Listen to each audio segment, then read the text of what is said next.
entertainment.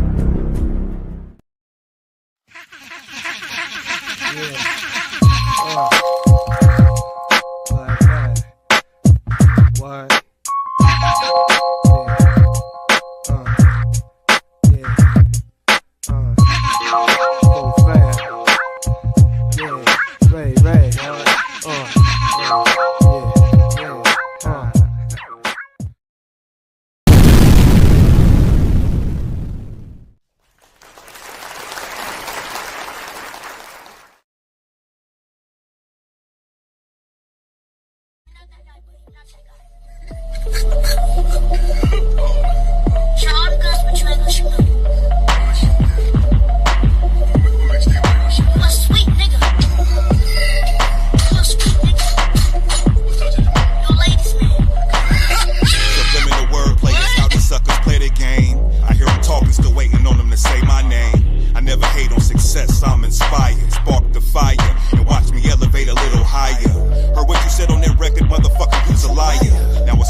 What up?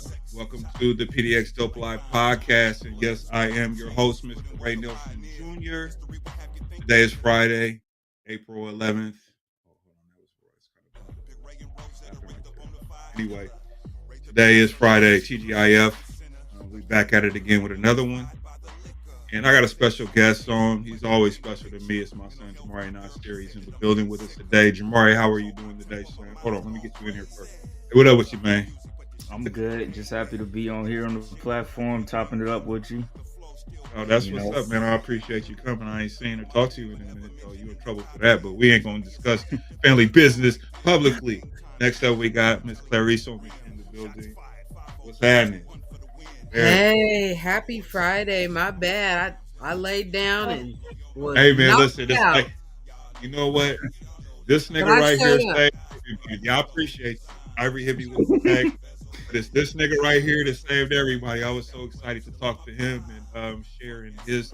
Jamari came through. You saved us. You know your dad can be a beast when you want to be mad at somebody. I know. We just talked about that too before we hopped on. I'm not tolerating his anger though. I'm not tolerating that from you, Ollie. Let me tell you something. We've been friends for over 30 years. I get a pass. You do. You're here.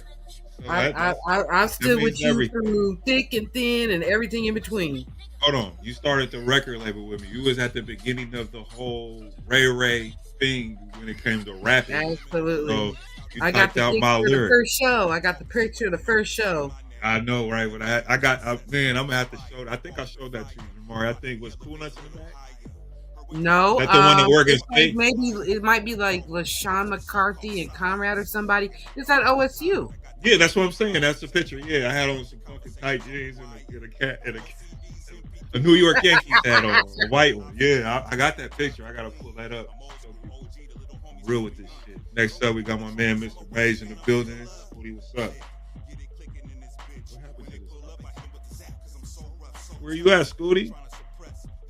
See you down there. He gonna froze. He gonna tap in a minute. But anyway, let me go ahead and turn that down. No, we up. And by the way, I got a new computer. And hey, I want to hear about this. Talk to me. And hold on. First off, I'm finna talk some shit though, because this nigga Ivory. And when I was telling him the other day that I got my new computer and I was all excited about it, and he asked me, so did I get it from Temu? Did you get a what? Did I get it from Temu? I was like, nigga, shit. I was like, no, I didn't get it from T-Mobile. I got 3 screens now. It's so this is beautiful. I can't What size are your believe. What'd you say? screens? What'd you say? What size are your screens? Oh, they're big ones. What size are your screens? I don't know the exact size. They're the big ones though. So I got one. Wait a minute. You went and bought screens and you don't know what size they are? No, I didn't buy them. I'm not going to tell you Oh. where I got them from. We could talk about that backstage. Oh. It's part of my employment situation. But hey, why you got on that San Francisco hat, man? Uh-oh. It's my team. Where your Pittsburgh? I see you. You ashamed of your team. Where your Pittsburgh jersey at, my nigga? Hey, don't have me go in the closet and put that motherfucker on now. You probably need to, man. Hey, peer pressure. Yeah. Put it on, Scoot. Shit. Oh, we didn't make the playoffs. Let me shut up because y'all did this year. So I mean, shit, man. With the moves they making, bro, they need to play fucking Tecmo Bowl Madden, so they could learn how to call these plays. Hey, so who y'all quarterback? Good question. Is it Aaron Rodgers? Is they getting him? I thought Aaron Rodgers was going to. I can't remember. I thought he was supposed to. I just think, that they should have kept Fields and kept what's that dude's name, man? Russell Wilson, and they should have used Fields as a slot receiver or whatever. You know what I mean? Maybe double get creative. Get creative. Exactly, because you he can run and he can throw, so he gonna have to have somebody on him. You know what I'm saying? Do something, but to just give him away, like both of them, like I don't know, bro. Right. That's just my 2 cents. Well, nigga, to answer your question, I'm wearing this shit because today I wanted to wear red. Oh, got you.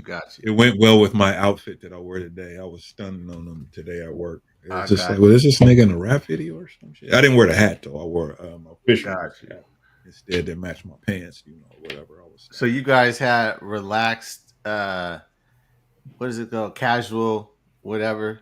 Yeah, it's Jersey Day, so you can wear your favorite team. Yeah, that's cool. I think all businesses. You guys got like Team Spirit days at work? Yeah, so it's like Jersey Football Day. Well, a lot of people don't celebrate. It's all mostly women, but during football season, Fridays, you can wear your favorite team jersey and stuff like that. And so, and I don't do it typically.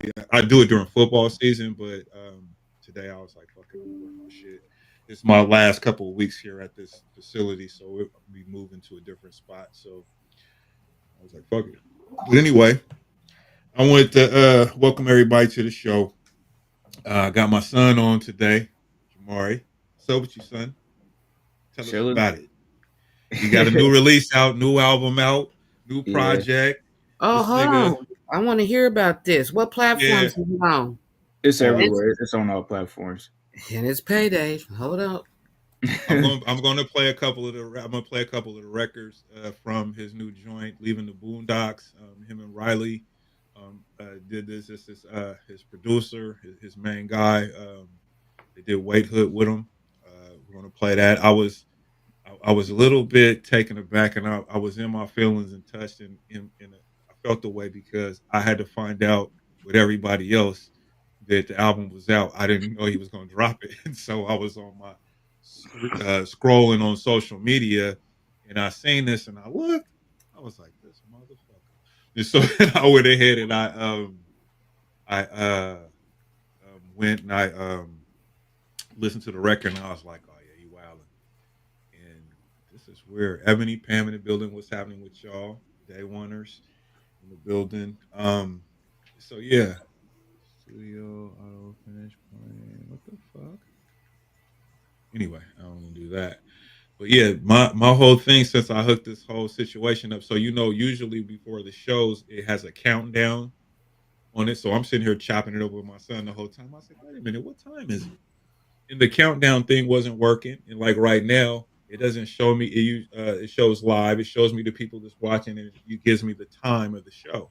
it's not even showing any of that. So I have to work out those kinks, but nonetheless, it's working smoothly. But so What's the before name of the album? I'm sorry. leaving the Boondocks, Boom. Here we go. let's see here, and I'm going to play the first song from the track, and then we can do the interview portion. And Jamar, you're going to have to do some talking. So you've been quiet Yeah, as that's we've been cool. doing our thing. So let me go ahead and share this really quick. Hold on. They're gonna give me a copyright strike, but so YouTube, I'm just gonna tell you right now, this is my fucking son's music. I got authorization to play it. So fuck what you talking about. So, Here anyway, go your dad flashing. I'm gonna flash. Flashing on the tube. Got to. These motherfuckers got me shadow banned because of my politics. All right, here we go. Leaving the Boondocks. We ain't in the way hood no more. Nah. I mean, you had to do it to him again like this, Riley. I don't know why you did it. It sound like some old 50 Cent shit. Yeah.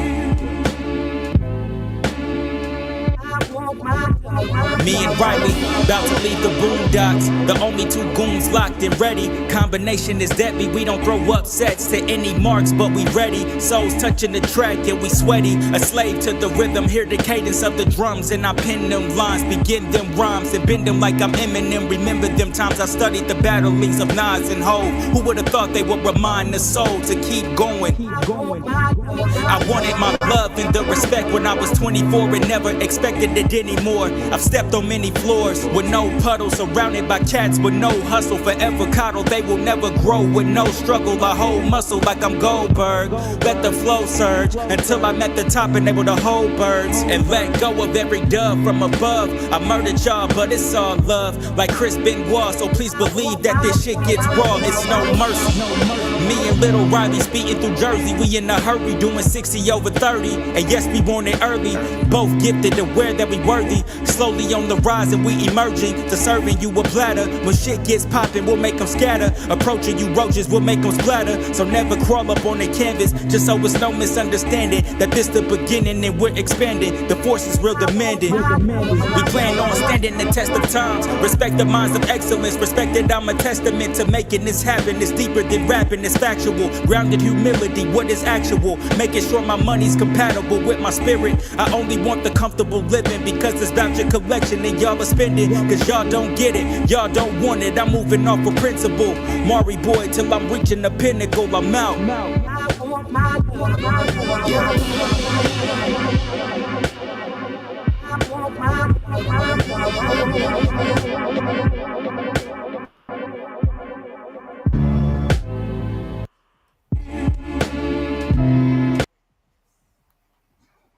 All right.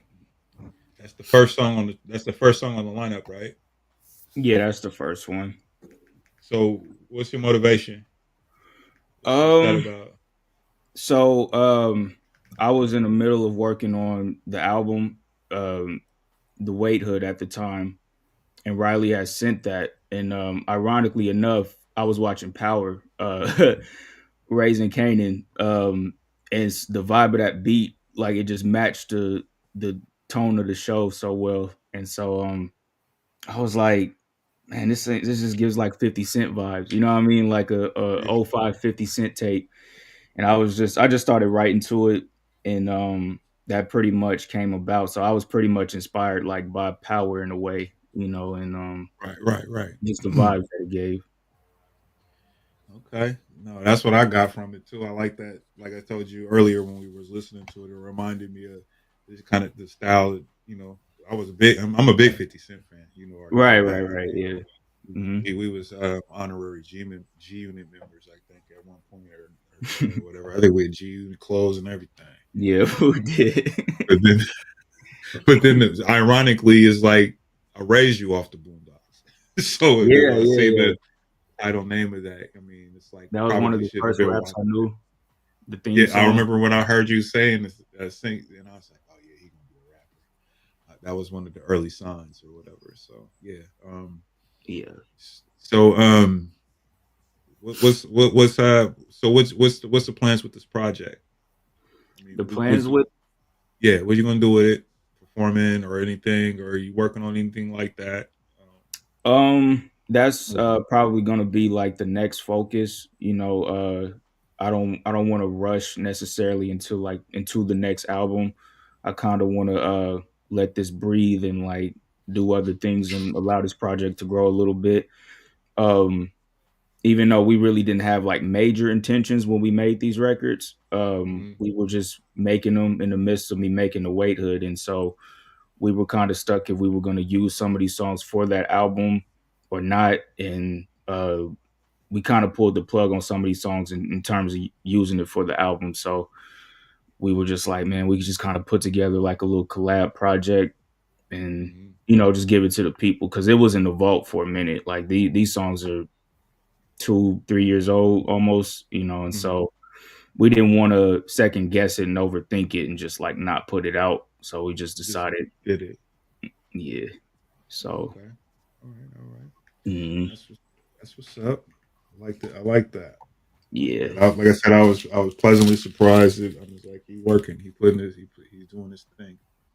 He's doing his Hmm. thing. So you gonna work this project. I'm interested to see when you're gonna start performing some of this stuff though, because you got a nice collection. I mean, your catalog is growing. It's Yeah. strong. Hmm. Um, and so I think now it's time for you to step out and start expressing it, live, Yeah. and letting people really see you. You know what I mean? Hmm. So the music can resonate, with people and stuff like that. I mean, you got people in your town, man. It's time, bro. I Oh mean, yeah, for yeah. real. Hmm. I wanted to get your mom on the phone when she hit me up and talk about it and put it together or something. Yeah, yeah, When for you sure.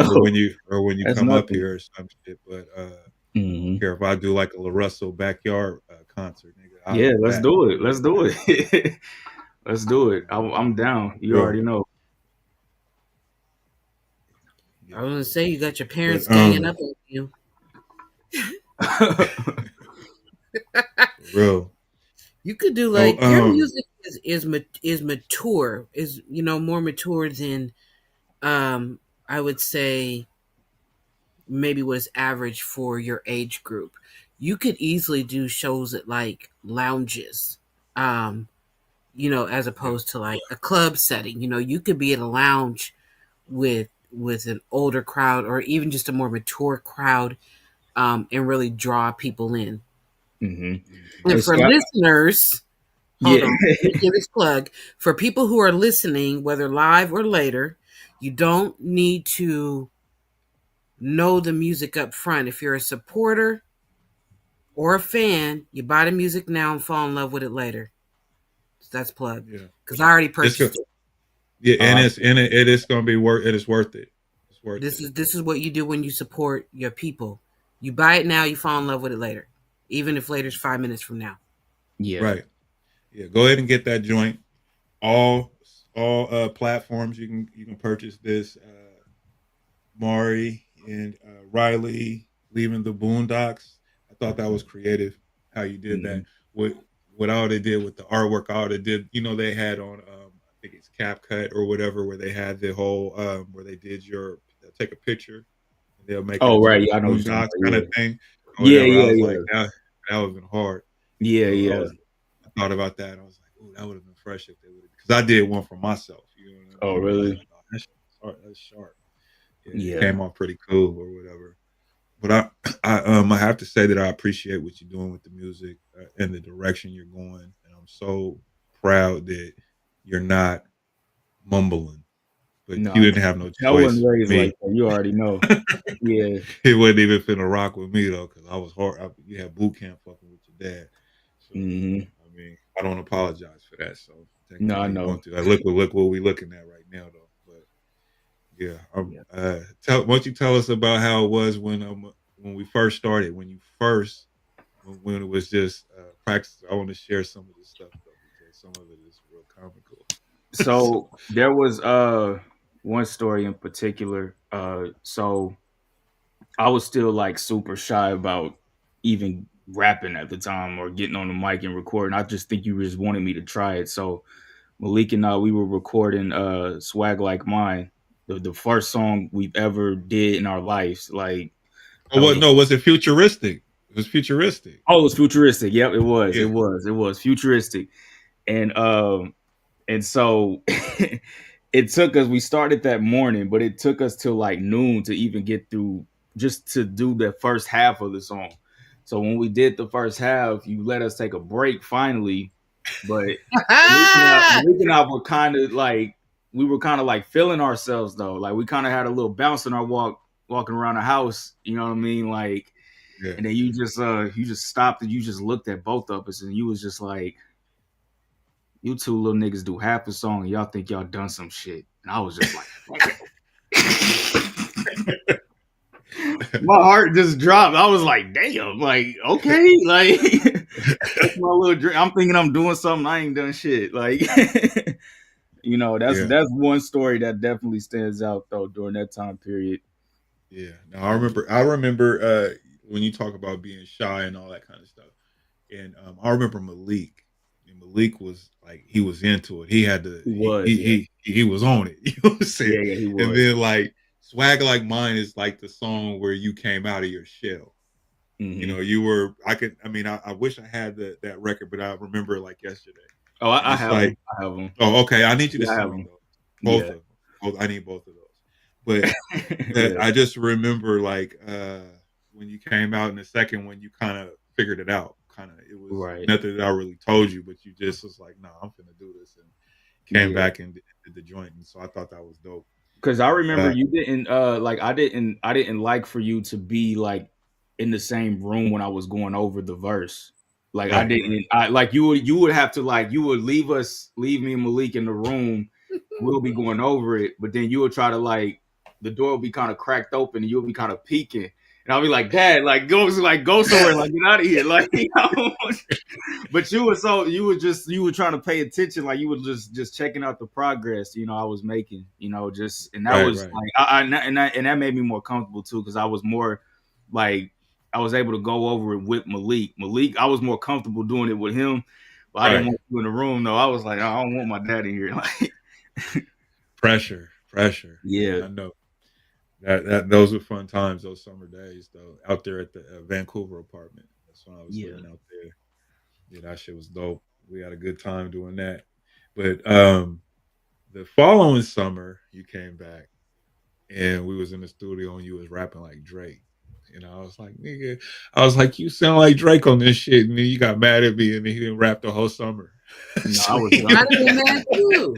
Yeah, I was done. I remember because like I think you tried, and what really made it worse because I tried to write the verse myself, but for one, it was structured poorly. Like it was written terribly. I didn't know what I was doing, and I think you tried to like sit me down and show me like how to write bars, and like write bars and set up bars and punchline bars, and it was numbers and stuff, and you talking about measures of the beat, and I'm just like, I'm never doing this in life. I'm never wasting my time doing this. Like I'm like, why is there numbers on the page? Like, what is this? And I was like, I'm never doing this. Like, and so that whole summer you didn't rap the whole. I didn't rap. I was this done. Nigga had a whole attitude, and so I remember. So he went back. We had a fun summer, but he went back, and then like I think me and your mom was beefing at the time or whatever, and so she called me like, you know, she killed a beef or whatever. She was like telling me that you had wrote your first rap and it wasn't with me or none of that, and you could memorize. She's like, don't say nothing. She always tells me that when she tells me. And so and she said don't say nothing to him. Just wait till we get there to say it to you.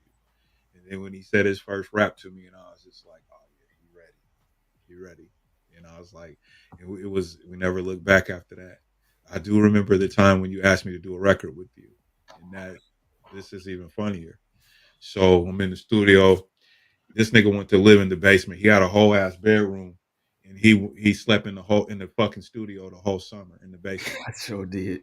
He slept the Sound whole like your kid. Sound like somebody that might be your kid. Yeah. He stayed in the basement. But anyway, he says Dad, I want you to do a song with me. It was what record was that? Is it Joe Budden record or some record or Nah, it was what was I that? forget the beat, but it was like it was from the BET Cypher, I believe, that he Cypher used. thing, right? Yeah. So he's over there. He wrote his rap. I mean, I'm over on the computer in the studio. He's over on the couch where the TV was and all that in the basement, the way I had it set up at the time. He wrote his rap. He was done. I mean, and then I wrote my. After I heard his rap, I was like, and I had wrote some shit. You know, I wouldn't take it that serious. You know, I was this nigga went, okay, fuck it, I'm gonna get on the record with the nigga. And I started writing. I wrote my shit, and then he said his rap. I said, oh yeah, hold on. I'm gonna show you, nigga. I'll do this shit. I think I broke one of my best verses against my son. And Yeah, so yeah. look. And so then we had a some kind of party, and I had give out the CDs because it was a dope song that we did together. It's the first record I ever did with my kid. And then my brother-in-law, Anthony Deloney, shout out to him. He came in. He said, "Man, you don't kill your son on his song, nigga." You know what I'm saying? Like whatever. And so after that, but I just remember when he wrote his rap, and I was just like, I had to rewrite my shit. That's what happened because I had wrote my original rap, and I was like, and I heard it. I was like, no. I hauled that shit up and threw it in the garbage, nigga. And I was downstairs for maybe about an hour working on it. You know what I'm saying? I was like, no, rewrote my shit. Yeah, it was so funny because I think I had wrote my verse and like I went upstairs and started playing Madden or something. Or Yeah, you playing did, games. you did. Yeah. And I'm down there stressing, like I felt like I was in the booth on 17th when in the Just Family days because we used to rap. It was an open floor. Everybody was in there. We had to wait till everybody got done. Some niggas would take hours to get done on their raps. Trust me, I didn't see a nigga take 8 hours to write a rap and just say it and get it done. Yeah. And we would have to wait there. Man, that's crazy. It was pressure. We developed based off that pressure. But yeah. Oh my goodness. That was fun. Fun times though. Yeah. But now, yeah, I don't have that pressure no more. You the one now, bro. You got this shit.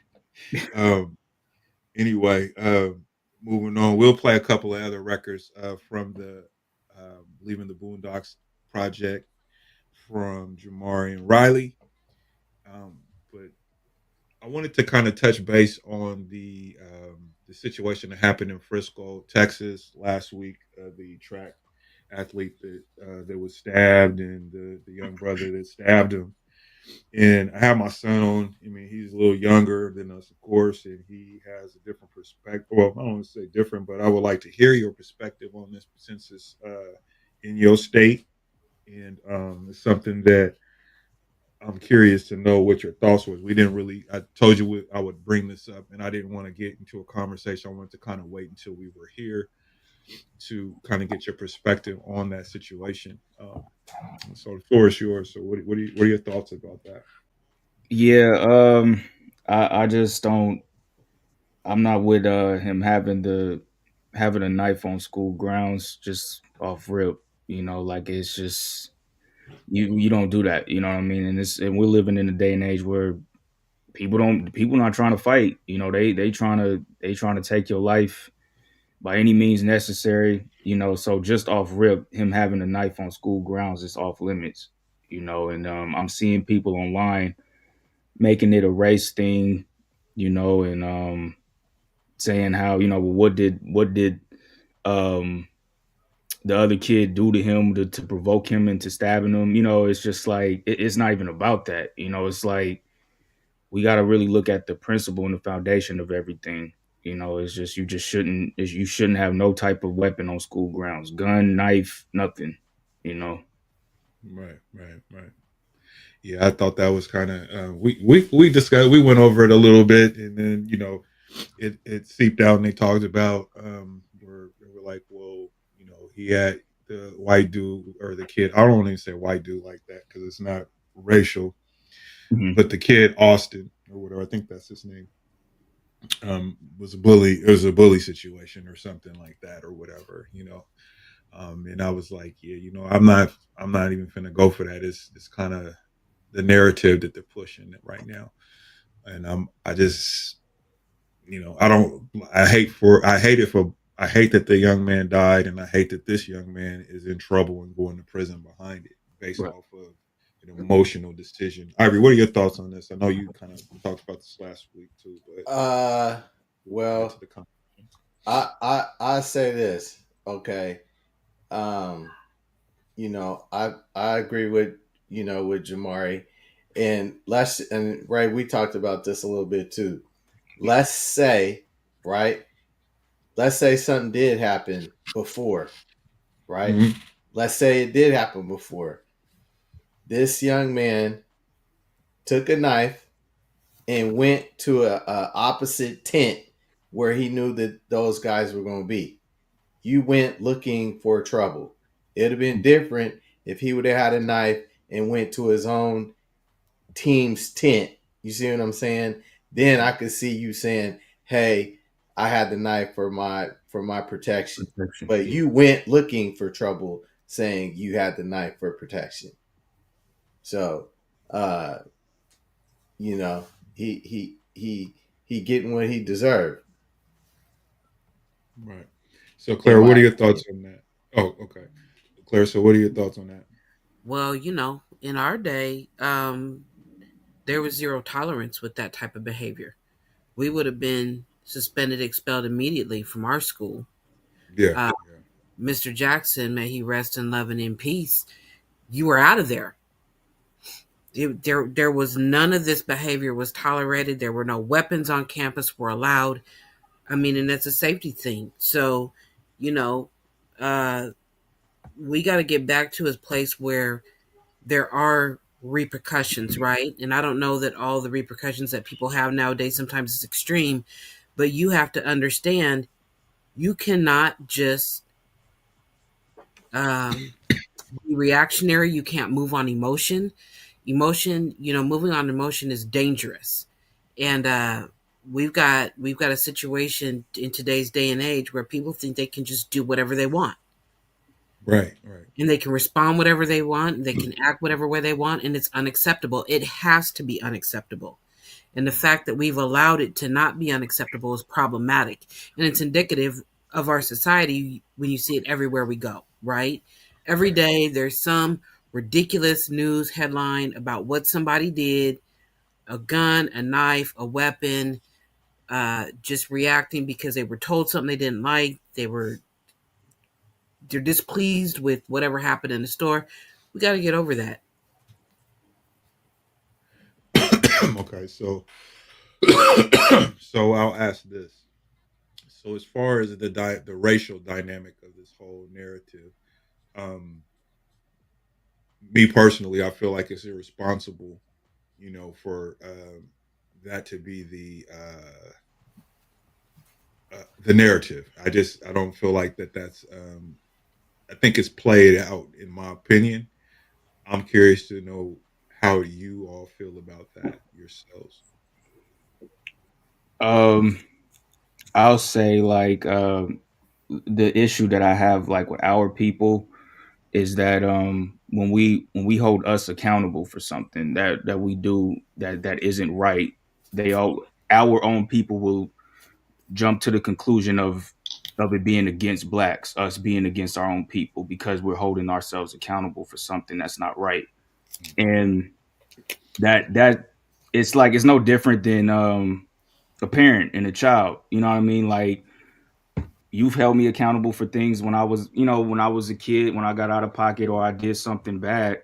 Doesn't mean you don't love me. We still love our people, but at the same time, out of that love, we gotta call you out on your wrongdoings. And we gotta call you out when things ain't right, when you do something wrong. And so shit. I mean, like you love me. I'm your child, but you held me accountable for things, and that's just how the world is. You gotta be held accountable, and there's consequences to actions, and so yeah, that's Spoken like it. but Yeah, yeah. I like that. Yep, yep. That's yep. I'm with that all day. Claire.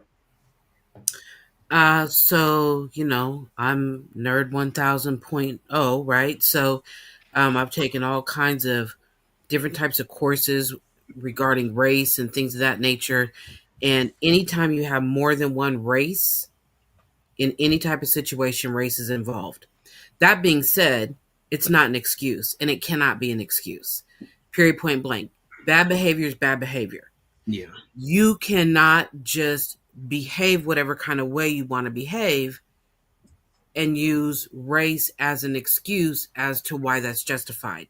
Number one, it's a bad look, so you're making us look bad. Number two, you don't get to just act any kind of way you want to act. I don't care. Like, this is unacceptable. It is unacceptable. It's unacceptable to use race to make yourself a victim. You're not a victim. And if you were a victim, it would have been handled differently. So you're a kid, you're a minor. Where are the adults? Where are the adults involved? And you know, adults and parents are problematic too, right? Why are we allowing this type of stuff to happen? Why are we allowing these differences to occur? Why are we not stepping in? When we were growing up, adults were all in the business, right? Parents, teachers, administrators. In most instances, it could not get this far because the adults were engaged with what was going on. Right. So, Ivory, what about you? What are your thoughts about the racial dynamics I of mean, story?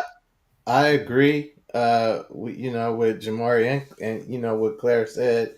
Um, it's not about. I mean, it's not about race. It's about somebody taking you know a situation to another level.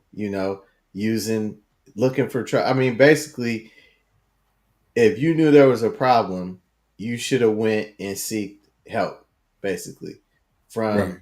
from an adult or the police or whoever. But you chose to get a knife, and I'm gonna go sit in here.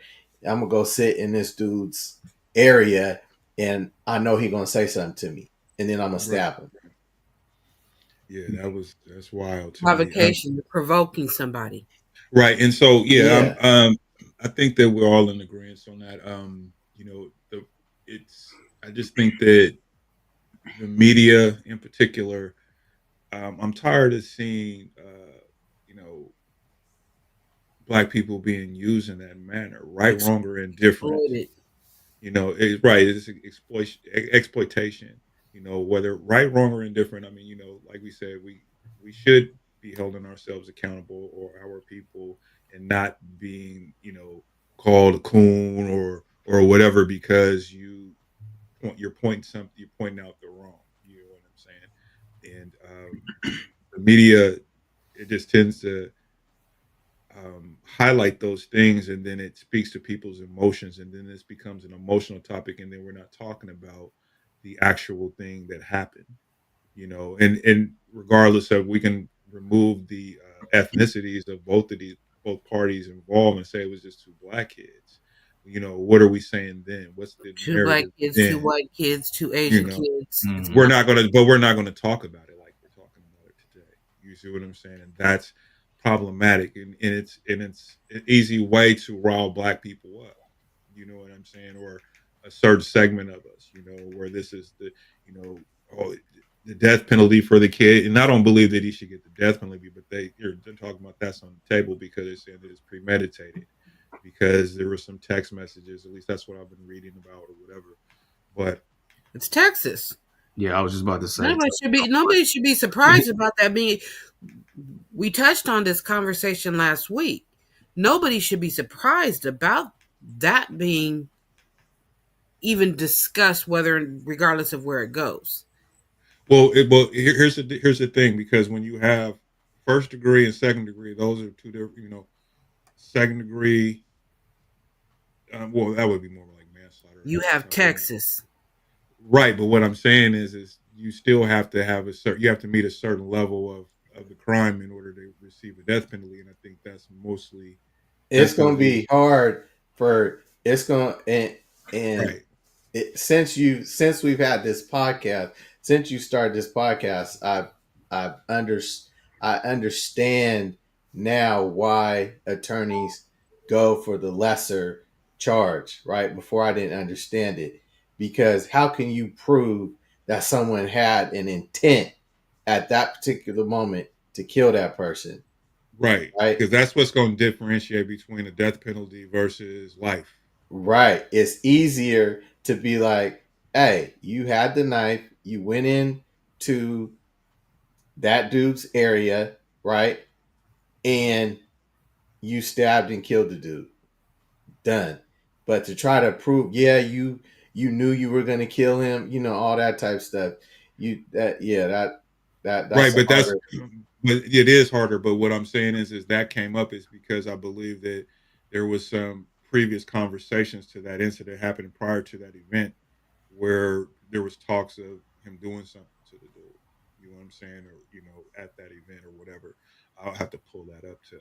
Wouldn't that still be hard to prove And that, that I mean, if that it's a particular message, person meant to if it's do that though at that time? well, so if me and you are talking, right? Right, And we're like, and we texting back and forth, and I said, I'm finna kill this motherfucker tomorrow. If he say something to me tomorrow, I'm gonna kill him right, or something. And if they have that documented in text message, because phones is your enemy when it comes to crime, right. um, they can use that and create the case. But a prosecutor may look at it like you're saying and say, hey, well, like you said, it might be difficult. That'll be something difficult to prove in court. So they'll go for, second degree, where life or whatever, versus going through the trouble of him walking free. You know, Have has anybody here sat on a jury? no, I had a couple of times where I could have, but I wiggled my way out of I it. have not. So I've sat on a jury. So Yeah. the interesting thing, and I'm an advocate of people doing their jury duty so that you have a better understanding of how easy it is for somebody to be convicted and how easy it is for somebody to get off. So we have these generalized conversations, right? Even on the news and intent and things like that. But when you're actually in there, they are they have this whole statute of laws, right? It's above and beyond just first degree murder and whatever. They're looking at a very specific law, right? They pull it out of there, and when all is said and done, you have all the testimony and all that's done, and you go behind, into the jury chambers. The judge gives you very direct Instructions. instructions, yeah, and says, "This is the law that you guys are we're looking to see, like, are they guilty or not of breaking this law, of violating these laws. Here are the rules around this. You have this, right?" And so it's above and beyond this generic concept of, are they guilty of first degree murder or are they not? You're looking at very specific statutes. And when Mhm. that comes into play and you take into account what information you've been given, right, from both sides, you take into account what information the judge, regardless of what they've told you, when they've told you what you can consider and what you cannot consider, now you start having this confined box of what you're working around.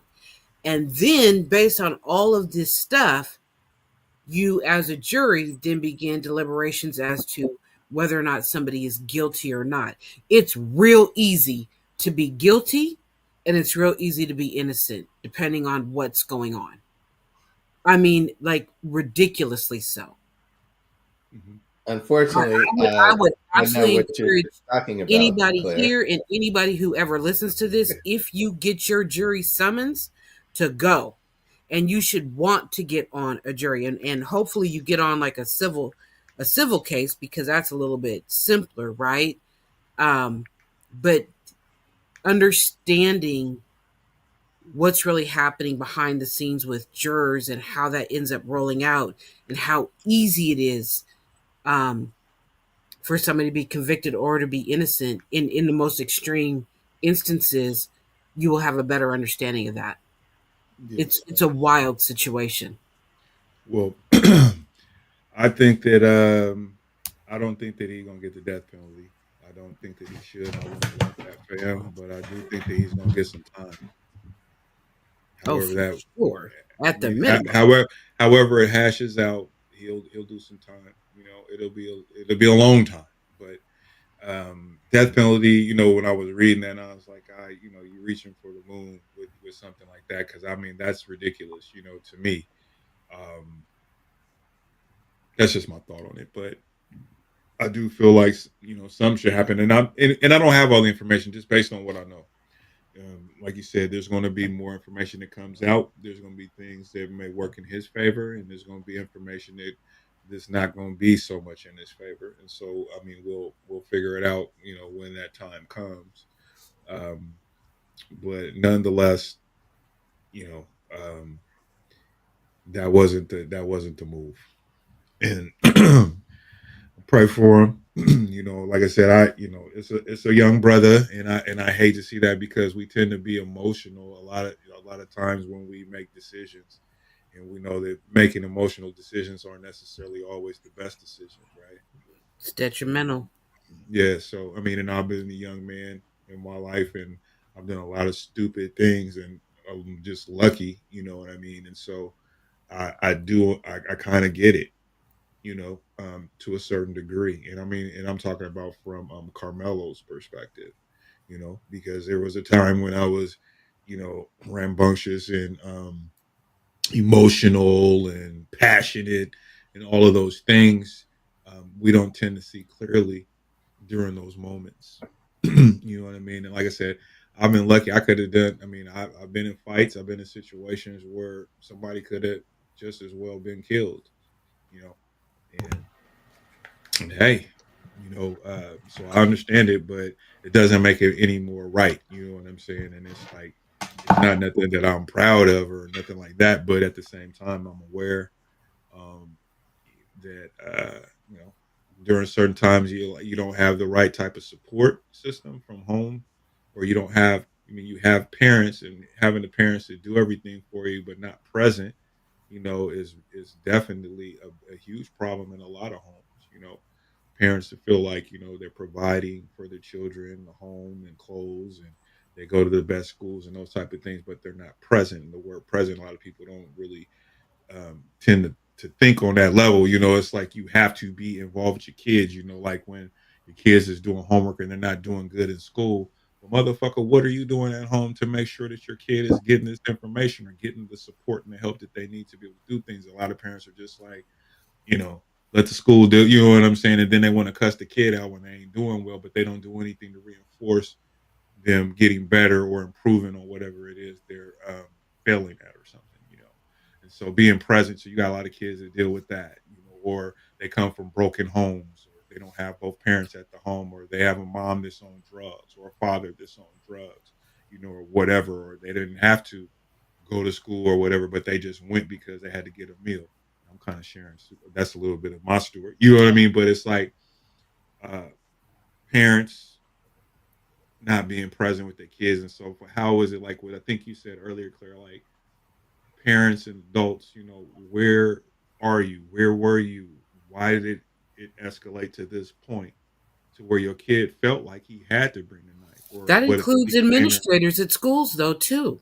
Right, right, absolutely. What is happening in these schools that we're getting to this point and you're not realizing it? And it's not that there weren't ever fights at school, but you think about how fast those administrators were at Benson when we were in high school.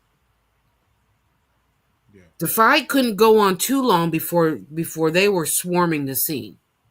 right. And they was on it. They was on it. I They will say were that. on it. And most times you couldn't even get that far into a fight before they were there. Oh, yeah, they're gonna break it up in a minute. Fights mostly lasted about a minute and a half. Felt like an eternity or some shit, but yeah, that administrator. I just remember. What is happening? What is Is it? happening that It's, administrators are not taking charge of their schools and they're not paying attention and you're not aware of conflicts that exist and they themselves are not present. mhm. Well, I mean, we have a real time situation of my little cousin. You know what I'm saying? In his situation, and 100%. and the shit that he's doing, I was able to have a meeting with the administrators at the school. You know what I'm saying? And just listening to this goddamn Skittles bullshit that they was talking. You know what I'm saying? And it's just like, and it reminds me of this situation here because I told Don, I was like, I'm not necessarily worried about what happened to my cousin versus what he will end up doing to somebody. You know what I'm saying? For Because he's for getting fucking with pushed. him. Right. And so to me, you know what I'm saying? And it's like, and this is what we're talking about. That could easily be him. You see what I'm saying? Because he's feeling like he ain't got the support. And so that's what we're talking about, administrators in the school. Because when I listened to them speak about the situation, I was just, it's one of these, like, whatever, man. You know what I'm saying? These motherfuckers don't get it because if a kid's acting like that, if you're bullying a kid, to me, if I was an administrator and I don't have no expertise on being an administrator in the public school system, but I do know that if it were up to me and kids were doing or behaving in that manner, I'm going to talk to your parents and I'm going to talk to the kid and I'm going to tell you straight, just like this: do it again, and your motherfucking ass is out of here. Period. There ain't Period. going to there's no wiggle room. We're not going to do any of that. You got to go. You know what I'm saying? And if you could, or if it was to happen or something, and I'm going to call the police on you, you're going to fucking go to jail. I'm not finna try to save you because this is a parent. If your kids is doing this to another kid, like bullying, for instance, like I told Don, I was just like, man, fuck the schools. Let's talk to the parents, and I'll tell the parents straight up. If my kid was ever bullied, and I'll promise you, if that was ever happening to my kid, I would talk to the parents and I'll tell you the next time your kid did anything to my kid, I'm gonna fuck you up. I'm gonna beat your motherfucking ass. Now you're gonna call the police and they're gonna get involved. But see, this is the way the school system needs to handle it. Like how I'm saying, it's very clear. You fuck with my kid, I can't do nothing to the kid, but I can beat your ass. I can press you. I can be in your neighborhoods, be on your block, be at your front motherfucking door. You know what I'm saying? People are like that about their children. You know what I'm saying? And in the school system, that bullshit that I seen, I was like, that's just the dumbest shit ever. You Because don't that have would be my to resolve. be an administrator. The thing is, you don't have to be an expert at being an administrator. You are an adult. You've been an adult for a few decades, Claire, and you've been. I'm Well, we young. all have. We all have. I'm But my point 35. being is that we're adults, and we've been adults for some time, and we've been teenagers. So we get how, little beefs arise and occur, whatever. But as an adult, it is our responsibility to step in and to guide our youth, period. And so if you're an administrator at a school, I'm not an administrator at a school, but I'm an adult. It is my responsibility to guide any youth that is anywhere in my presence in a manner that keeps them safe and that teaches them right from wrong. Period. As an administrator, if I was a teacher, depending on the age of the kids, I don't think I would be trying to break up no fight, because I would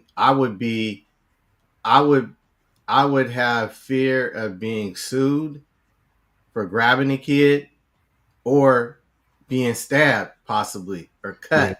Because I And was that's just part of saying, the problem too. Because yeah, I was see, just saying because it's like his kids, these kids nowadays, man, they trying to take somebody out. Like it don't matter who you are. right. So I was a security guard in 91 for summer school, right? At Lincoln. These two girls were fighting, and I grabbed one of the girls, and the girl was like, let me go, or something like that, right? So I let the girl go, and she went running to the other girl, where the other girl kicked her right in the face. Woo! Right? Like front kick right in the face, and kicked her right back to me. Well, after the fight, she was like, you let me get kicked. You see what I'm saying? I'm like, I didn't let you get kicked. You said let you ran go, right into and that I door let your too, ass go. Right? Mhm. But that was back then. But look at now. What if they said, well, you know, Ivory let me get kicked in the face. He pushed me, or you know what I'm saying? Then I got to deal with that. Like, nah, hell nah. Mm-mm. Yeah. You got to do. You did your job, and but you let her go though. You did let her get kicked, Ivory. What was that, right? I What you said said? you did let her go, and she got kicked. That was your fault. Right. But it's I would just say now, the way these kids are nowadays, I ain't stopping shit. Yeah. I'm gonna yell, stop. I'm gonna blow a whistle. I'm gonna, Oh my God, you better not blow no do whistle. whatever. But nah. The way these people are suing and getting stabbed and shit, hit with stuff, nah, I'm good. Hell nah. But you're smart enough to not want to be an administrator. Hey, that ain't part of my job as an administrator would be to teach these kids not break up no fight. That's a whole that ain't part of the job description. Right. Well, I mean, yeah, but like I said, after meeting at the old high school and having that conversation with administrators, vice principals, and all that kind of stuff, I just thought that what they were talking about was some bullshit. It's like what you got, how they see the world is not how the world really is, and like I said, if your kid is bullying somebody, if it's a parent that's anything like me, I'm finna fuck your mom or your dad up. I'm finna terrorize them. I'm gonna bully them until they get the cops involved, and then we can find out what this is all about.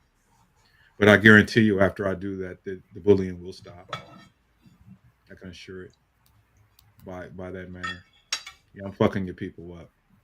I'm finna bring terror onto these motherfuckers about mines. I'm not even finna talk to you. You guys can't do it. Okay, It's a so good thing you a whole grown man, Jamari. Otherwise, your dad would be hitting himself all over the place.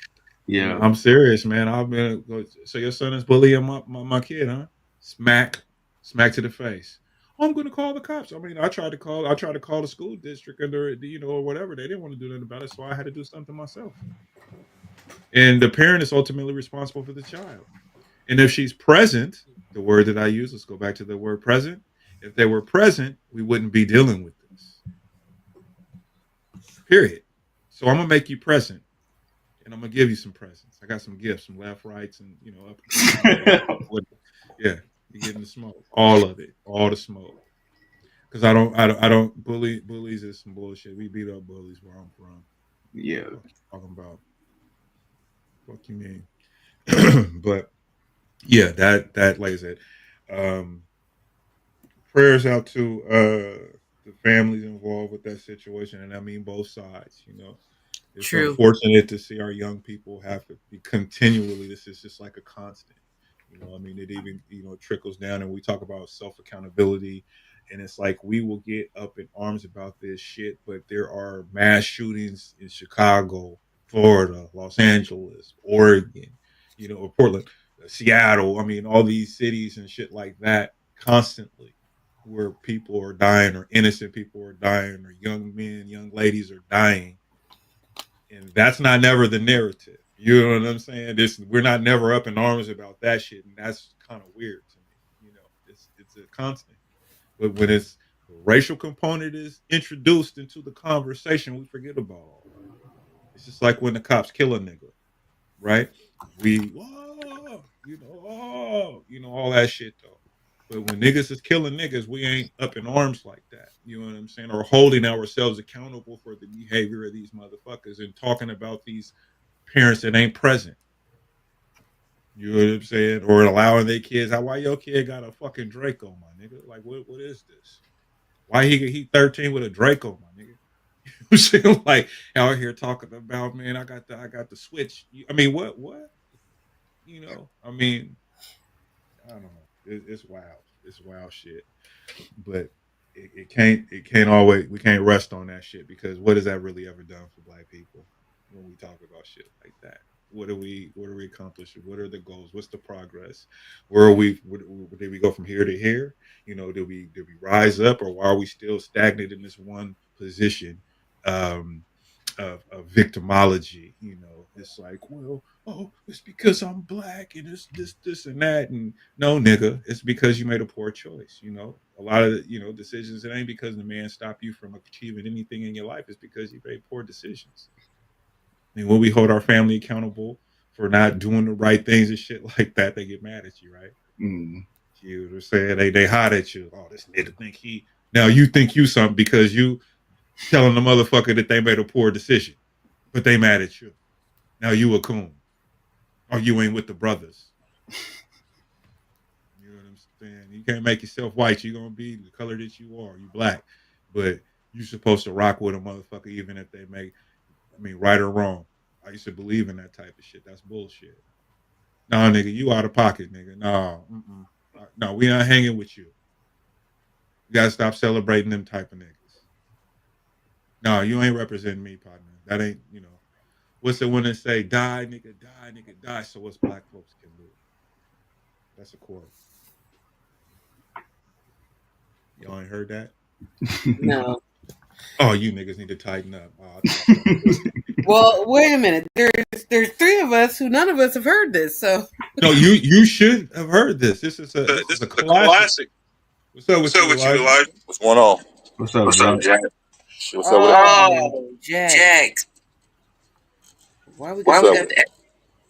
That's Jack. Jax. He out in traffic. Shit, I just woke up. I had to come to grab something from the store real quick.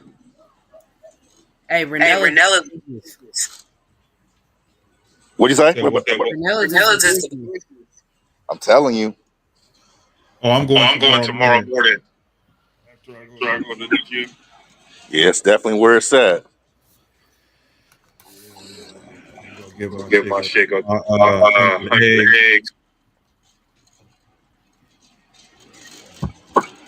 museum. So it doesn't do that. Hold on, let me see. Oh, there you go. Yeah, what's wrong with your shit? Jackson must got two things on or something. I'm in the grocery store. Yeah, but it was. So it's like I can hear myself.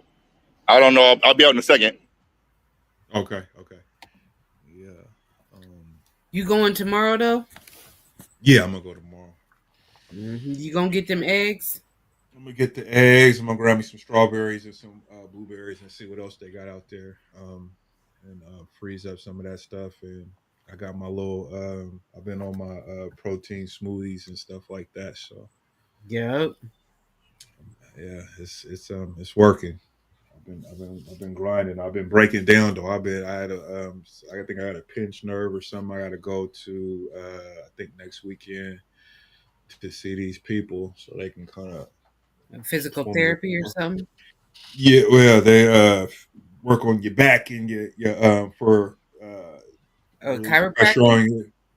Nah, well, they something like that, but they take off the pressure off of your disc. I think it might have like a slip disc or a pinched nerve in my back, and I'm talking about it's been it was a rough week. I missed work on Monday for the first time in 4 years. I had to call in right after you got off of vacation too. Yeah, she wasn't tripping. I didn't sleep. I didn't sleep at all. I couldn't sleep. I was in that much pain. I mean, it was horrible. It's the worst shit ever. And I've had this happen to me before, and I kind of soldiered through it. But I was screaming in bed, like anytime I moved, or whatever. But the funny thing about it is that when I'm working out in the gym, I can lift heavy, whatever. I can do all my stuff or whatever. Doesn't bother me. But when I get into certain positions or whatever, that's when I can kind of feel it. It's not like a stabbing kind of pain. It's like more of a radiating pain. It goes from here, like from my hand all the way up, and I feel it in my bicep, and then it goes into my shoulder, and then in the middle of my back. So if you look at this part of my chest, so it'd be like right here in my back, you know what I mean? And it's crazy. It's crazy. So anyway, ain't that called turning 53?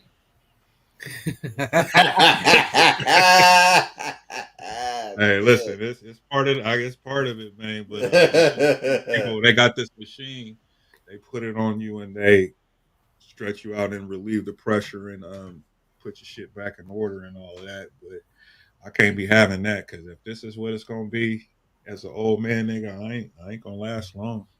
I can promise you that, because this ain't gonna be the movement, nigga. I mean, it was horrible. And then when I'm at work, I had to go back to my old contacts, so now I can fucking see these. You can wear soft contacts and all this shit. And I was like, man, I'm looking. I could, man. I was like, and so part of that is me leaning. You know what I mean? Because when I'm at work and I'm so used to it, and so I noticed that you know when I was working, it was like I'm at work and I have to put my arm above my head and all this kind of shit to kind of loosen it up so that I can fucking work. You know, it's something else. The last Do couple of you days, stretch? Do you yeah, stretch at work? I do. I stretch. I've been especially now. I've been stretching every morning just Because to, we have to. at work. That's what At you Yeah, your guys do. job? yeah, we have to. It's we have Team to. building? How's Yep. that work? It's team building. You come in and everybody does they Yeah, stretch. everybody, like all the contractors, like that's the first thing they do at like 6:05 in the morning. And then one of the things they also have now is they have a mental health therapist on Mm. on site now at Intel. They're like, we're not having none of this. We're providing you all of the things. Yeah, Yep. well, they provide that at my job, or I can go see a masseuse or whatever, and it's Yeah. covered under my insurance or whatever. And so I'm going to be taking advantage of that. We got our like we in our new facility we're moving to. We got a gym in the basement and stuff like that, and showers and all of that. So I'll be able to work out there. I'll be able to go on my lunch break and do my little hour massages. I'm gonna start doing like once a month or whatever. Yep. But That's important. You gotta I, take care of your body. man, listen, it all started back when I started going hard in the gym. You know, it took me a minute, but I'm back on my shit though, for real. And I think, and I was like trying to figure out how did I do this? What did I do to, exacerbate this situation? And I figured it out what I did, and it was I was doing cable pulls. And you know how when you're pulling the cables, you're pulling back like this, Hmm. Hmm. and I was on some bullshit and hurt myself. That's what I think happened. That's what I think happened. Yeah, yeah. Kind of fucked myself up. So yeah. So let's see. Yeah, old Tech man shit. show is this week. What's that? Tech show Oh is. yeah, yeah, yeah, yeah, yeah. I seen that. So we going, what's happening? I'm going on Thursday because Friday I'm ensnared in a I got a business center on Friday. So I can't go on Friday. But I am gonna try to go on Thursday. Okay. I might have to is it is it's Wednesday, Thursday, just Thursday and Friday. Thursday, Friday. Okay, yeah, I'm gonna go Thursday then. Yes, meet me up there on Thursday. I think it's like 6 to 8. Let's see. I'm gonna go on here That's and it. 6 to 8. I mean I think Man, I'm I Is it think as good as it was when we used to have them? 6 to 9. Well, I don't know because I haven't been there since we were there. Like I oh, haven't. Oh, I've been really? I've been to one But since. the school is tight. The Yeah, school, like I finally got to go in it there. should be next level because the school is tight. It's from 6 to 9, so I'm gonna Okay, probably go from like 6 to 7:30. yeah, But that it's makes sense because I'm gonna tell you, uh, when I was a kid, when my uncle James used to go to Benson, we went to all the tech shows for 4 years. Before was even a student there, and that was like the highlight of my life going to tech shows. I was like, man, I'm going here. I had my mind made up. So I put this extra pressure on myself because I remember the day we got our acceptance letters. And I remember one of my partners called, said he didn't get accepted. And I was like, shit. And I looked in the mail and there was my letter from Portland Public Schools. And I said, well, I'm going to call you back. I got it. I didn't want to talk on the phone while I was opening because I didn't want to be upset because that would have crushed me if I would have gotten it a bit too. And I opened it up and I read it. I read it again. I read it again. And I was I made it into that motherfucker. I was so fucking happy when I got into that school. But the tech show was the reason why I went to was I mean my dad and my uncles and shit went there, but the tech show, my uncle James in particular, because I was always around Benson when I was a kid. He played sports, so we was at all his events and shit like that. So I already knew that was the school I was going to. And the tech shows was icing on on top. Seeing going into the science labs and seeing the pigs and the that they dissected and all that type of shit. I thought biology, all that shit. I thought that shit was dope. That shit was dope. And that's why I went there. But the tech show Thursday, I will be there for sure. Especially in the new school because it is tight. When I finally got to go up there, They're not tech men, they're Astros. oh Hold god, on. We're see not this nigga. subscribing. There is an alumni room. I'm a There is an techman. alumni room for the original tech people. This nigga said, "Yo, Astros." Yeah, I ain't no That goddamn that's Astro. it is an abomination. We're not subscribing to that. But you know what? I was talking to one of my coworkers that graduated from Madison, now McDaniels, and McDaniels. they also changed their mascot. Mm-hmm. Mm. I It's a can't wolf. It's a wolf or something. Mountain lions. Oh yeah, there it is. Mountain lion. Yeah. Which that's okay. That's probably better than senators. Yeah, I don't know. I mean, I'm a traditionalist when it comes to I the am high too, school but at stuff. least a mountain lion is vicious. You know what I mean? You think about a mascot, like should What be was the other? What was the other options? Remember, it was engineers. Astros. I'd rather go. Astronauts. Wasn't it Stop That's that. astronauts? no. We are That's the what it that. is. That's what they are. We Oh nothing. shit. I don't speak Astros French. for short. Astros for short. I Yeah, don't speak French. I'm a techman. I'm gonna attack me to the heart, nigga. I'm gonna get it tattooed. Fuck that, nigga. 9-0, nigga. Fuck you mean? Them new goddamn Astros. And I was talking shit about it on Facebook, and this one young lady who she went there, Marge or something like that or whatever. She's not my friend anymore because my politics. But anyway, she had made a comment. She was just like, well, the astronaut has always been a part of Benson Tech since the '60s, and I'm sitting there. The bitch said that, and I'm like, fuck do How you old mean? are you? Like, I'm saying my daddy went there, my uncles. Benson's been a part of my life for most of my young life, and I never ever in my black life ever heard of that. I was like, where the fuck you Mm-hmm. get that from?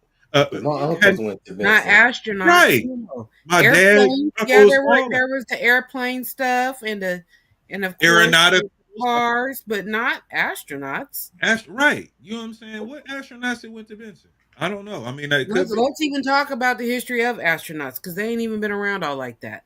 I But mean, I'm saying, like, how many Benson niggas is? I mean, maybe, I'm not saying that it's not true, but I'm saying that has never been something that I've ever known. And I love tech. You see what I'm saying? Like, so where the fuck did that come from? It could have just been tech if it was this thing. It's being inclusive. That was the thing. That's the only that bullshit that they was on during those times. Well, let's I just call just it don't tech. get if you are you had techmen and techsters, right? Techmen for the men, Mhm. texters for the ladies. Now, if Mhm. you are gay and you identify as a female, you can be a texter. If you're butch and you want to be identified as a man, you could be a techman. Okay, like Period. shit. Why you got to be an astro? Like come on now, pick a side. Yeah, no. I just think that they're making it more complicated than it had to be. Yeah, come on You school now. do have you go short. to? I might. I'm gonna see what's going on. Yeah, I'm there on Thursday for sure. I'm gonna go Thursday and step up in the motherfucker since it's all rebuilt Oh, now. so for that purpose, I actually won't be there. I won't be here on Friday because of the business dinner. No, I got you. I got you.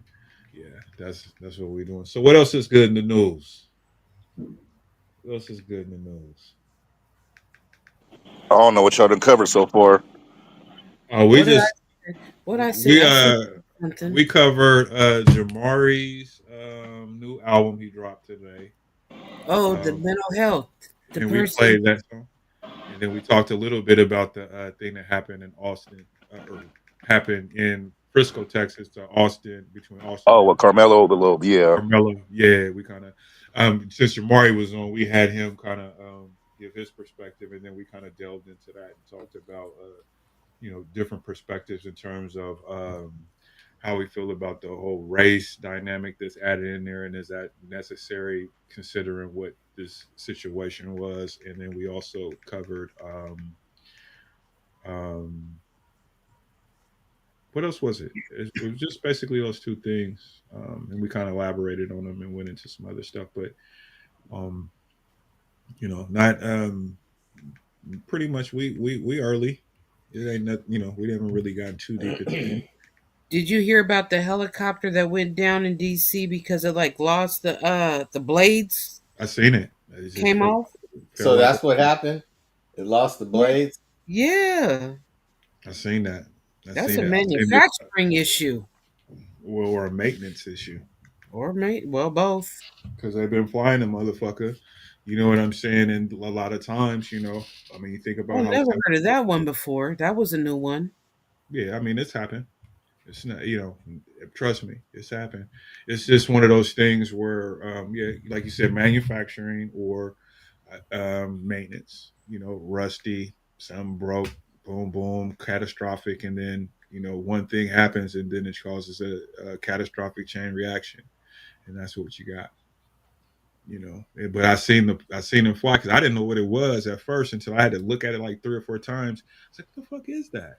And this lady, she's posting it, and she, you know, how people put their cells on the video, and then she's like crying and all this stuff. You know, like, bitch, this is not about you. What, you know? Anyway, that's just my thoughts on the video that I seen, but it was I didn't understand what was going on, and then like read some in the comments, and then it explained kind of what was happening. So yeah, I don't know what that was about. But, let's see here. Y'all seen? Has anybody seen Terrence Howard? In his interview that he had on. I saw that clip. I I watched heard a about part it. of it. I didn't finish it though. The Where whole he thing. said I Jamie seen the tried clip. to freak him. Yeah. He's talking about. Hold on, let me see. I believe it. I love Terrence Howard. Yeah, he getting smoked though. Some people was kind of pushing back on him. Let me see if I can find some clips. Do you You know, believe him is the question. the thing I is believe he didn't care. Oh, let's see. 2 days ago, I'm gonna play some of this 8 minute. I ain't gonna play the whole thing, but this just says we can't meet with. It says we can meet with guns. Terrence Howard goes off after his words were twisted in Diddy's interview. This nigga talking gangster on niggas. Hold on. Yeah, he talking gangster, and he got his gangster hat on. Hold on. Terrence, what's wrong with you, man? You all right? Man, are you all right, man? Shit, who did that? Jamie Foxx's I remember he did the when he was kind of getting Jamie Foxx. He said nigga play the same role, he had the same one. Man, I tell you thing, man, what you doing, man? He kept doing it.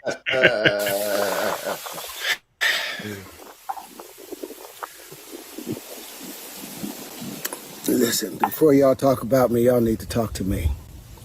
You see, once upon a time, if a man questioned another man's honor, he didn't do it from the shadows. He had to do it out in the open, with his name, his chest out, and his chin high. Not hiding behind a keyboard or tucked behind editing clips of fair use disclaimers. You see, citing Section 107 of the Copyright Act does not give you free rein to defame, misrepresent, or harm another's reputation. Fair use is not a shield for character assassination. So here's the simple truth. Man. If you take my words, my image, my ideas, and twist them to feed your fear and inflate your ego, if you profit off of my name while calling me a liar, then be prepared to stand behind your accusations. Because in the old world, men didn't hide behind anything. When they spoke against someone, they had to speak it with their whole being. And if you're going to speak against me, then use the same courage that it took for me to say those truths. Man to man, eye to eye, integrity and in truth. I've spent a lifetime earning the right to speak with the conviction about these truths that I speak.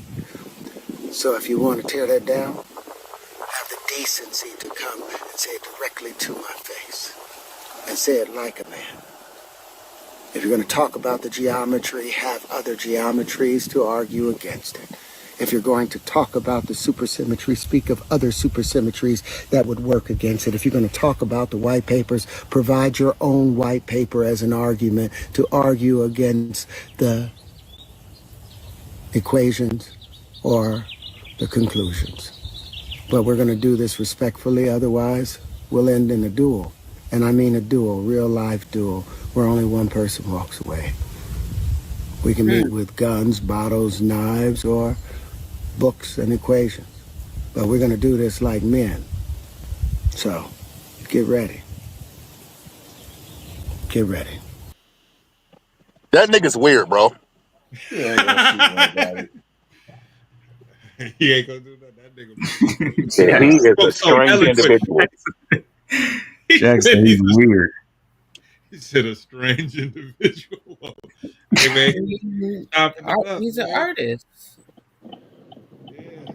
And he be lying. He said he lying. Yeah, he be lying about shit, about his degrees and man. Have you heard about man? This nigga's crazy, bro. Just listen Why to is some of the shit he says. you don't think he got a degree in engineering? Man, listen, that nigga's crazy. The shit that he said that he's responsible for and that he done fat man, he's nuts. Hold on, let's check it. I'm gonna play a couple clips from the actual interview. While Fair you're pulling up use. those clips, matter of fact, I just want to say that I heard that the creator of The Best Man, the movie, the series, the movies, and the series is now taking that to book form. And the first book is being released this summer. That's interesting. So it's gonna be a book form of the same story. Yep, and I sent you the thing and said book reading challenge. I don't know where I saw it. I saw it maybe on TikTok or So or what's on the gonna gram. be? So what's gonna be different from a book versus the No, movie? I think no. It's they're continuing the stories. Oh, So okay. That's what. That's it's what I not was like asking. writing what's there. It's taking the storyline, the characters, and continuing on. Okay, that I can get into. I thought you were saying like they redo. I'm like, for what? We just No. watched her die of Well, what cancer. they're saying is it's a continuation of the characters' storylines. Gotcha. Okay. All right. So here's part of the interview of Terrence Howard. So I mean, here we go. The Doctor Strange. That's what Jack's called it. But life in Why do you acting think that world. is with the creative side? Well, because losing out money, you got to take drugs. You're going through so much shit to try and deal with life. You are literally, it's an unhealthy space. And so eventually you're going to go too far, you know? Who knows what happened to Philip? Who knows what he had to do in order to get to where he was at? There's a lot of things that people do that end up sitting and they can't get over it. And they got to keep getting high, hoping to get it out of their head. You know, but when you lose your man card, that's the only thing I can think of. You lose your damn man card. What is that? What do you mean by that? You give up your ability, your right to being a man. A man don't take it, a man gives it. So when you give up that man card, you don't get that back. Are you saying what I think you're saying? Now I'm saying what I'm saying. You don't get that back. You come into this world as a man one time. You give up that right for anything, for fear of being hurt, fear of somebody doing something, for wanting to gain something. When you give up that man card right, you lose some spiritual energy that has always been pushing through. Like if a woman gives up her womanly right of being a mother and taking care of her family and do all those things, when you give up those things, but when you give up your manhood, I've never seen somebody recover from it. That was all the people that went to the puffy parties. That was all the people that did all those things thinking that there was never going to be a consequence for what they were doing. Got punked out and pimped out by some greater desire. You shouldn't have a greater desire than being a man. So I believe that's a big problem with a lot of the actors out there because they get fluid. And next thing you know, once you go fluid, it's gone. You don't have any foundation to pull yourself back from. So maintain your man card, no matter what. Man, I mean, you know, one of the things you're seeing, you went to a whole different place. Sorry. No, I get it. So you see some guys struggling with that. You see Bieber struggling with that. You see some of these guys struggling with that. They can't get it out of their head. They can't get it out of their head. The things that they did, no matter how they did it, whether they were drunk or high or whatever, you gave up your man card. You need therapy. And that's the thing that hurts them the most. And so they end up on drugs, end up every way to try and get rid of any principles there are. And that's what the business does. And the women that trade their bodies to go and get the role, they get to the point where they have their Oscar, they have their money, but they don't have their dream. They don't have the soul that they started with. So it's like achieving don't mean anything. If I get all the Nobel Prizes from doing all of this, but in the process I have to trade out all of my integrity to do it so that they can stay in place, what benefit is that if I lose my integrity? You got to go in as a principal. And what we were brought in here as men. We produce 1,500 sperm per heartbeat for a reason, because the aggression is necessary. You don't trade that in, no matter what. Did you ever have the opportunity where you got invited and you said no to it? Hell yeah. What was the consequences when you said no? Puffy invited me for weeks, asking me to come and teach him how to, wanted me to be his acting coach for a while. Go there and he's sitting around just looking. I'm like, okay, what's the material you want to work on? He's just looking at me. Then next thing you know, okay, hey, will you help me? I want to hear your music. So I come over there and play the music. And he's sitting there just looking at me, like waiting. Okay. So then my assistant was like, he wants to hang out with you next week. And I was like, for what? He's like, I think he's trying to fuck you. That's what my assistant said. And I was like, oh, okay. Now I get it. So now no more communication. Now you know to be hands off with somebody. A number of producers come in to make the approach, and you threaten to punch them in the mouth, or threaten to knock their head off for talking to you or looking at you like you're a woman. When you approach a real man about his masculinity, you're going to get a real reaction back. It's a difference when a guy walks in a room and when a man walks into a room. And a man don't take the same things that a guy will accept. So always be the man in the room. And that's always been my whole thing, and have lost businesses because I don't bend over in that way. I don't compromise. I don't play gay roles. I don't kiss a man. I don't do that shit, because the man card means everything.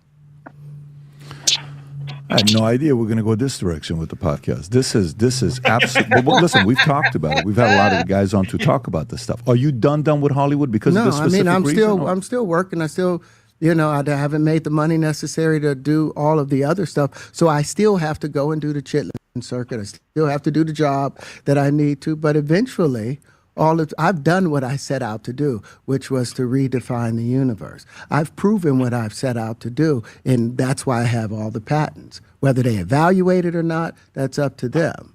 But I've done the work and finished it. Now I can go on and do whatever else we need to do. Hi, everyone. My name is Terrence Howard. I'm an actor, but in the field of science also. So if you would like to connect with me, you can connect with me on Minect. The QR code is down below, and let's have a great conversation. If you enjoyed this video, you want to watch more videos like He's really the character DJ from Hustle and Flow. That's really who he is. Why are you hating, Jax? I'm just saying, bro. He don't sound like DJ. That sound like he was being himself in that movie. No. Man, he didn't say man. Yeah, it's DJ. Then he don't sound like he want to cry. Man, it's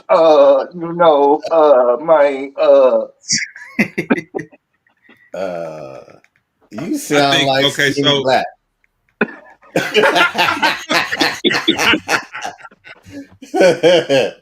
Hey man, listen, that's a classic fucking movie. I swear it is. But more importantly, I want to talk about what he was actually saying in that little segment that we just watched. Though, what do you think about what he was ultimately saying? Irie, start with you. About Diddy? No, well, I mean, about all people of it, giving up their soul. The man thing, I like that. Yeah, I agree 100%. And that's how, I guess that's it. Okay, when you go back to what's that dude's name, the big ass dude that played football for a hot minute, that tried to say a dude touched his private at a party. Oh, Cruz, Terry Crews. Yeah. That would be the same response. Like, he should have punched that dude in the fucking face. I mean, that's what I would do. You ain't gonna come at me talking about some old fruity shit, and I'm gonna knock you in your goddamn mouth. Boy, I tell you, man. I choose violence on that. Hey, listen. He said it. That's exactly what he was saying, Claire. Or let me say first before I go to you, Claire, Jamari. You say, what do you think about what he just said? I feel like I think he was telling the truth. I just think he was being, because the way he was descriptive about it, like, I know Jack say he crazy, but I'm sorry, man. He was a little too descriptive. He looked too honest in telling that, man. You know what I mean? Like, it's just. I think he wanted to fuck you. That's like it's just like, nah, son. We ain't doing that. No, so I'm with him on the whole man court and all that. Right. It's what he gets to go into the other shit. He losing me. His patents and up, man. Shut up. Okay, you ain't patenting nothing, nigga. So, okay, let me ask you something. So, what is it about the patent thing and his science stuff that you don't? I mean, I just don't, bro. I just don't think he's as deep in it as he tries to. Like, bro, he's trying to make it seem like he's shaping and changing the world. Like, if you like, some of his claims are just so fucking outlandish. Like, nigga, you act in movies, bro. Like, what are you talking about? Like, when were you doing all this work? Right, but what I'm saying is that like we see them in movies, right? But it's like niggas don't just do movies. You know what I mean? I understand that. That's not what I'm saying. What I'm saying is people who are in that field to the degree of the claims that he are making, dedicate their lives to that field, to those studies, to those. Sure. You're not just fucking studying the shit that he's talking about and then going to set 2 hours later. Like, that's not how that works. Yeah, it is. There's people that do that. That's not. No, I don't know. Not to, bro. Watch his claims, bro. He said you ain't going for it. He's just like, you don't believe you. You need more people. Okay. I'm gonna let you have that. I ain't gonna even argue. Hey, Skinny Black over there hating, man. I like Terrence. He's eccentric. I would say. I agree Black, with that. Man. He's a little eccentric, but I ain't gonna. I mean, you had some scientists that were a little. I've seen some of his claims or whatever. They seem. I'm like, damn, I didn't know he was that deep. But some scientists were, shooting down some of the stuff that he was saying or whatever. But at the end of the day, what is science? Science is simply something that man finally figured out what God has always had there in the first place. No, I'm saying in terms of science. I mean, it's like it's you're studying something, you're learning. You know what I mean, or whatever. I mean, it's all different types of sciences and stuff like that, though. You know what I mean? Right, and he was on the chemistry kick. And people, it's all different types of things. I mean, it's just like just the way he presents himself and the way the way he speaks. I feel like there's a level of some of that. I mean, now how deep he is with it, I don't know. I can't say. And I'm not really like too in tune with Terrence Howard outside of his movies to really know what Jackson's really, talking about. So I'm not. He's talking about he. You cut off, bro. He created what? The nigga's crazy, bro. What's the chemistry table? Oh yeah, hold on. Let me find that because why can't I think of what it's called? The little chemistry table when you take chemistry and it's like oxygen over here and. Hold on. I know. Yeah, that's what it's called. The chemistry. You talking about the periodic table? The periodic table. Yeah. Yes, thank you. But Terrence Howard, so like I don't sit there and follow him like that, but I do watch him in interviews and have for years. And I mean, decades ago, he talked about that he had his degree in engineering, but he just happened to figure out that he could make money acting, so he did that. Well, here's the thing. So hold on real quick. You can continue, but it says right here, Terrence Howard is legitimately insane. Go ahead, Claire. Sorry. I King mean, Black over there. people Hey, people talk about having 7 streams of income, and he. So I mean, maybe I mean I don't know. Who's to say that he didn't? Like, it doesn't mean that what he's saying about the periodic table is true. I'm not a scientist on that But one. None it's of that, but theory. It's that doesn't mean theory. that he can't sit there and study and try to prove that, It's or theory. be disproven. I'm gonna watch this thing. They had him speaking at the Oxford Union. This was like 8 or 7 years He's talking about ago. all the patents. Where's all these patents that he created? Where the fuck are they? Why does no one know of these patents? Well, you could just go to the thing and look it No, up. we don't know, but I mean, I would be interested to see I exactly think what. he's been questioned on some of these patents. That's what I'm saying. Let's see, Like Neil a deGrasse lot of this shit he's Tyson. claimed has been brought to question, and nothing logical has been able to be presented. That's what I'm saying. Yeah. Okay, so Terrence Howard's dropped hidden knowledge to audience and speechless. Let me see. Hold on, man. Terrence Howard confuses that PDX podcast with science. PBB podcast with science. They got a lot of stuff on here, though. I mean, he definitely talking about. Terrence Howard talks about 6,000-year-old secret. Oh my God, this is he definitely they own him though. But see, it He was on, but what it was it, Joe Rogan, where he's talking about that mhm. periodic table and all that. Yeah. It was a long interview. That was a long one. But when we talk about science, though, a lot of science is based on theory too. So a A lot of theory things that then they try to prove or what's disprove. relative, what's relative and all that kind of stuff though. So it's like a lot of scientists, they weren't able to approve a lot of different things or whatever, but they had certain theories and theoretically it works, but to do it relatively is the challenge. So I mean, I don't know. He's eccentric. I'm with all that. I'm just not going to Terrence Howard for my scientific study. Like that's not what I'm going to for the answers. I'm sorry. Like That's cool. But I like what he's doing though because he's challenging science for what it is. You know what I'm saying? I mean, and that's what science is. You know, you have a lot of different scientists who have many different theories and shit like that. And some people are deemed quacks because of it. You know what I'm saying, or whatever. And then we find out 100 years later that he was on to something. This is something that's always happened when it comes to the world of science. So, you know, I let me mean, ask you he's this: if Shaq went and got his fucking doctorate degree, you let him do an operation on you? no, because there's more to it than just getting your doctor's degree and then being able to do surgery. Okay, that's all I'm saying. No, yeah, there's more to it than that. We're talking about theories though. We ain't talking about cut though, nigga. He has some theories, bro, and that's not a good No, comparison. but we're talking about his qualifications and reputability and those things. Right. So is he okay? So let's okay. So is he engineer or not? I He don't said think so. he said, I mean, many years ago that he has a degree in engineering. Right. So it's like this. So for instance, I'll take somebody that I know, Bosco. Right. Bosco was fucking valedictorian, um, super fucking smart. Went to Grant. Jeff did all this musically, all this type of shit. I mean, one of the smartest motherfuckers I know.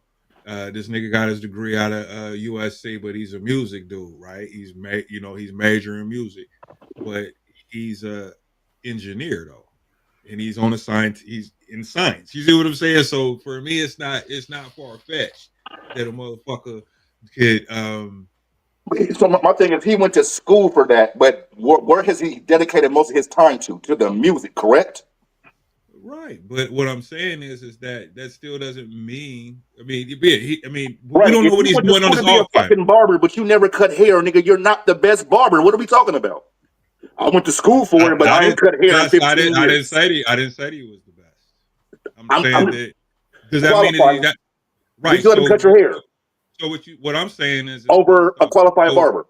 So what is it that he's not that he's off on per se? Let's say that. What I'm questioning is, like I said, when it comes to something like of that magnitude, dedication to the field is where I'm stuck at.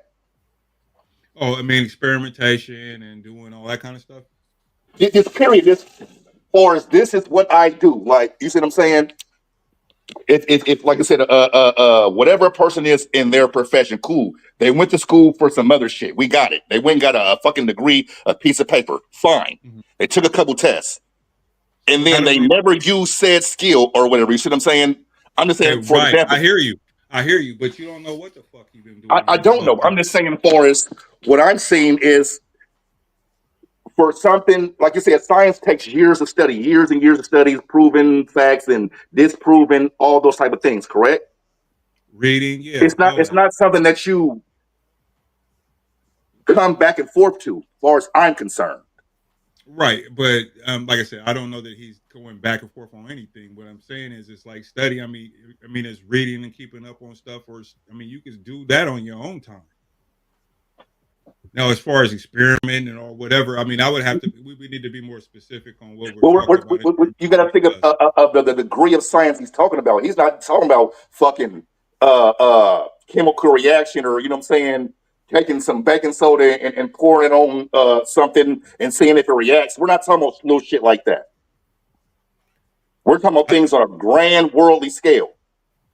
Okay. Yeah, but he's also talking about it based on formulas, right? And this is where he is an engineer, and so, you know, yeah, I don't know. It's not that I don't hear what you're saying, but I've listened to him, and I who am I to say that he's not qualified to? Right. So, like you line up you line up 5 scientists or people who or call themselves scientists, and then how do you determine who knows what the fuck they talk about, or who's right or wrong, or whatever it is, or what's the whatever the debate is, or whatever the the whatever they're arguing about, or whatever. You know what I'm saying? Like, I don't know. I'm just saying that he seems to be vested enough to know some things. He doesn't sound like he doesn't know something. He might not necessarily be all the way right, but see, science ain't necessarily based on right or wrong. It's based on theory a lot of times. Yeah, but we've all heard intelligent idiots. I'm saying, but who's to say who's to say I'm that not he's saying. wrong? I'm just saying we've heard. I'm not saying. I'm just saying we've heard that. So just because the way a motherfucker sound, a motherfucker can sit here and sound as smart as they want to until you actually dig into what they're talking about. Right, but there's some people that will challenge him. Other scientists will challenge some of his theories or whatever, and then you have some people that are in agreement with some of that stuff. I hear y'all. I'm just not one of those people. I got you. I know you said it, niggas nuts. It's all there is to it. I ain't trying to change your mind, brother. I'm just saying that I know. I hear I you. don't. Even all his characters he played, they all slightly throwed. If you from Spaceman to DJ to the nigga on the best man, they all is slightly throwed, bro. If you look at all his characters Who is Spaceman? on Sunset Park, he was a nigga that was swinging at the air and shit. Yeah. Mm. Man, he's like I said, he's eccentric, man. I think he's interesting myself personally. I think you're right though. Yeah, I hear where you're coming from, but I'm just saying that I don't think that he's necessarily all the way wrong in some of his thought process when it comes to science. That's something that he's passionate about. Apparently, music, acting, science makes sense to me. He plays But that guitar though. That's for sure. say what? He plays that guitar though. Yeah, he called. But hold on, let me see. I want to see. Hold on, Jamie Foxx, Terrence Howard. I seen Jamie. You know, man. Man. What's going on, man? Hold on, let me see. Hold on, Jamie Foxx. What? Terrence. Let's see. Okay, this is what I'm looking I don't know if for. you know who Young Perfect is, but if you don't, Young Perfect is or was in the building. Yeah, I don't know who is that. Little. Maybe. What does it say? It say, "Yo, it's Young Perfect." Is that his I handle? don't know what it is. What's Elijah's handle, man? Nah, that ain't him on the. Well, shout out to maybe Young I don't. Perfect though. Maybe he changed some shit. I don't know. He's weird. He upstairs. Oh, let's see here. Boom. All right, this shit's hilarious. Hold on. Yeah. Jamie, I don't know how this person still gets work. Fill in the blank. I don't know how. Like, man, how does this person still get work? Let me think. Who's out there?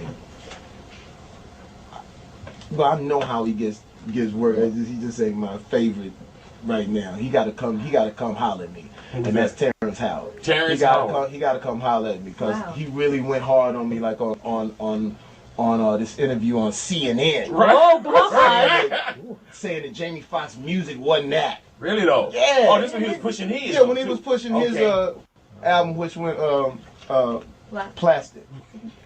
You know what I'm saying? The thing is, I really want to challenge Jamie Foxx, because I just feel like his album is really not that good. And I was like, what the hell? This dude that does the same character in every movie? Oh, wow. I've never seen this. What's happening with you, man? I'm just playing with you, man. And Ray Charles, what's going on with Ray, man? What's going on with you now, man? Hustle and Flow, what's going on with this Hustle and Flow, man? I'm just trying to get on, man. Iron Man, what's going on with you, Iron Man? Terrence, you gotta holler at me. You gotta come talk to me on Fox Radio 106, 106, XM 149. And really, because on my show we don't have any censors, so Terrence gotta really get at me. So I'm not saying that he's not great. Righteous. But I'm just saying. He got to get at you. But he got to get at me, and let's just change up the flow a little bit, man. And what's weird is that he'll do that hard, like in the hood type, and then when he do an interview, he'd be like soft as Dr. Cotton. Oh, that's the next line. The character, I just felt whatever. I heard that. Holler at me, T. Man, you don't want to just say how you feel for real? You gonna hold it all no, in? Did you listen to his album? Yo, listen. I think Terrence Howard is talented. When I first heard, like I've heard him play, whatever like that, I didn't really get the album. People was telling me that it wasn't really, wasn't really his best thing, so I didn't want to look at him in a negative light. I didn't know how he sounded on the album. No, but I know one thing. I know that he's really about his music, because we was like at a club at the W one time when we was shooting Ray, and 50 was out, in the club, right. And he had his guitar, but Terrence had his guitar in the club, and the song was playing. He was trying to serenade this girl, and I'm like, dude, 50 is playing right now. How you going? Man, I don't understand this, man. Why she's not responding? I said, Nick, boy, we in the club. You hear that? And then another thing about Terrence too was funny is that he wouldn't get out of character. Like when I did Ray, right, I would do Ray, I get through doing my thing, I'm in my Timbs, I'm in my jeans, that was it. So I go to the New Orleans Hornets game, and I'm sitting on the floor, and I look out of the corner of my eye, I see somebody like in a zoot suit or something. I said, man, who is this? With the zoot suit on. But I didn't, I ain't got my glasses on because I wear glasses. So I didn't look down there. So as I'm watching the game or whatever, then I see the person approaching, and out on the corner of my eye, I'm thinking, it must be some kind of crazy fan, somebody's grandfather, I don't know what's going on. So the person that sits on me with the zoot suit, and I look up, it's Terrence. Hey, what's up, T? What's going on with you, Ray, man? Why are you calling me Ray, and why are you in the wardrobe from the movie? Man, I'm just saying, Ray, it's a good game, man. Man, I'm a little uncomfortable. Oh my God, Jamie. Intuition in stores, December 16th. The album is hot. Christmas stocking stuffer, and I got jokes. I'm going on the road with jokes. Are you? I heard that, man. Next year. So holler at me, Terrence. Like next year. Terrence, holler at me. Going down Intuition Terrence, in stores on the 16th. Terrence, you can hit me on my cell 818. Yes, 76 here now 7. Call him up. There it is, right there, Jamie Foxx. We definitely thank you for coming into the neighborhood. That was funny. I've seen that one though. Yeah. That's they didn't talk about it, and Terrence Howard was grateful and he apologized. See, he said the same thing I said. He always the same nigga. Hey man, he that nigga, man. Terrence Howard is cold, nigga. I like Terrence, man. Man, he cool. I'm just saying he You ain't buying the science. You ain't with none of he that. got a little twitch. That's all I'm saying. Like he got a little twitch. Oh, he got a tick. He said a nigga got a tick.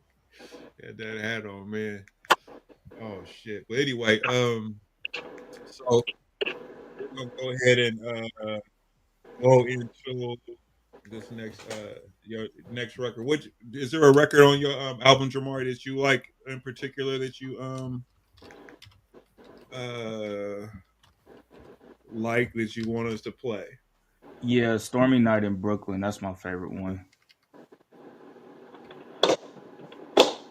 Okay, Stormy Night Brooklyn. Yeah, I like that too.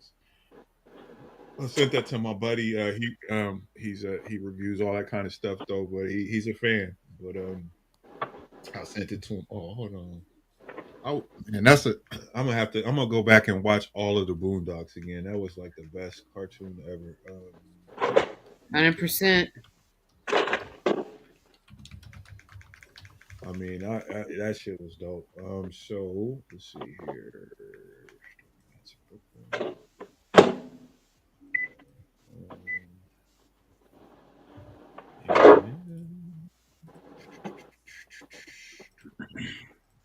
Here we are. Elijah. Come here.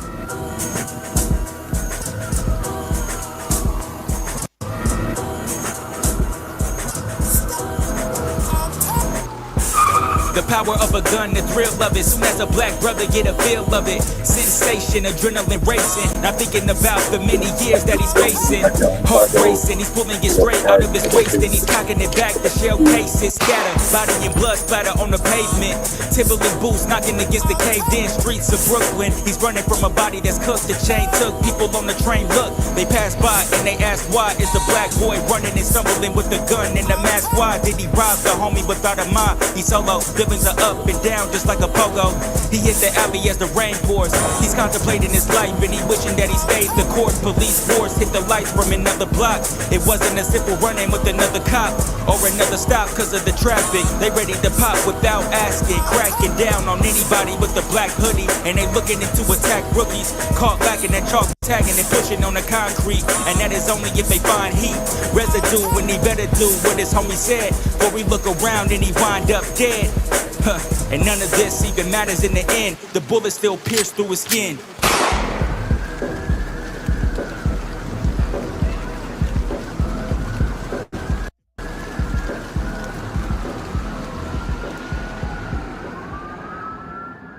So that was you gave us a minute and 30 seconds.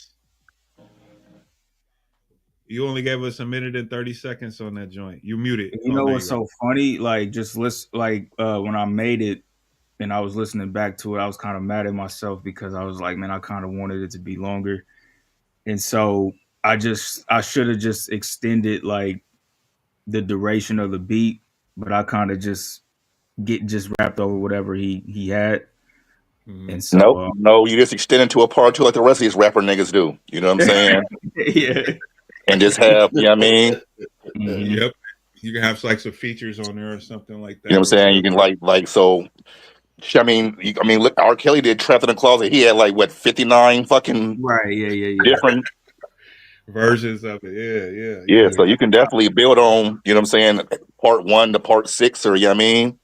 Yeah. Because I like that. And it's like right when I'm starting to get into it and shit. Yeah, it's kind of like a exactly. Yeah. That's when you drop part 2. Mm-hmm. Yeah. Oh yeah. Right. Because it's like who killed him? Like was it somebody else or was it? Boom! There it is. It is. Yep. That's the mystery, you know. Yeah. No, that's a whole like I could see that being a show, like like the Power series or some shit. Yeah, I'm telling you, and especially like in the YouTube area, like that. I mean, shit, because think people are in the short attention span shit anyway. You know what I'm saying? Right, and so that's more engagement, that's more clicks, that's more all that. Right. And you know what I'm saying? That gives it something to follow. Longer than that. You said, I'm like, I ain't one of these young niggas. I'm trying to listen. I'm like, oh, I know. Yeah. I'm gonna consider that though. Yeah. Man, don't listen to that nigga Nas Ray watch shorts all day. Okay, listen, I that's fair, but I'm just saying though, nigga, when it comes to my son and his music, I only hear that shit. Oh Like, yeah, what's so the that's rest? why he come with the prequel and you know what I'm saying. After that, I ain't Yeah, saying don't yeah, keep dropping the shit. yeah.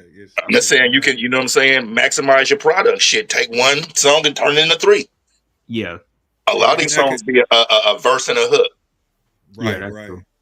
Because I like because like I know like a lot of times now I've done a few songs that are like two verses because they killed the final verse in music. You know what I mean? Because after the hook, two verses and two hooks, you start to lose people. You Well, know what I'm some saying? songs are even the two verses are the same verse. You know what I'm saying? They'll do the verse, do the hook, and then do the same verse again. Like there's a bunch of songs like that. Yeah, I Being don't like like that, I could Cisco, start going down the Cisco, list of the artists. song, like he said the same verse like I think 3 times or something. I just It's a, found that out recently. who did Like, Cisco, it's a the bunch of song, songs like that. the like same verse three the times in a same row. verse, Yeah, like each it's a each Panda is the he just same sung it verse. higher, like each time though. People Panda. I, been doing that for decades. yeah, I don't like that. I don't like that idea. I don't. I mean, I guess if the beat, I guess that's all that matters. The beat and the hook on joints like that or whatever, and it's really no it's not substantive. So, I mean, I Mhm. guess for that type of thing, yeah. But we ain't from that school, so I don't know. Yeah, But I I'd guess still give 3 you could verses. do it though. I mean, if you could maximize it and make it work, But I think you could even make a goddamn series off of that. Or is anybody watching Raising Canaan? No, I I haven't. haven't started yet. Okay, well you I got watched 5 some of it. episodes. What are your thoughts on it so far? Uh, I think it's cool so far. Yeah. Um, I'm trying to see where they're gonna go with it, but I mean, So like I you said, seen the last episode, the last most recent one? no, I think I'm like 3 episodes deep or something like that. Okay, so then you got well the new one comes out tonight, so you got 3 to watch, but so I'll be interested to get your thoughts on it. So I ain't gonna really say too much because some stuff gets revealed in this latest one. But it's kind of got me throwing me for a loop, and I'm a big out of the power verse. This is my favorite show out of all of them, but this season is not to me the best season. I thought that the first 3 seasons were I great. wasn't a fan of the first episode of this new season. Yeah, me neither. It's like I said, it's growing on me now, but it's just like they're kind of setting things up. It seems like it's not the first like I said, the first few seasons, man, was just out of this world. This one is kind of like, they got to live up to that. So I can't wait to watch tonight because the last episode was probably the best episode so far this season. But check it out. I think it's Uh, cool. It's not as good as the I think you said something. it's not as good as the first 3, I don't think, but it's still solid. Marvin is my dude, so I fucks with Marvin. And then the mom, and she's so fine. Yeah, But she when is. she start talking, I just be like, "Bitch, you done killed it all. It's just killed the vibe, nigga." I don't even. She sound like a pretty. There's like a beautiful woman talking like a nigga.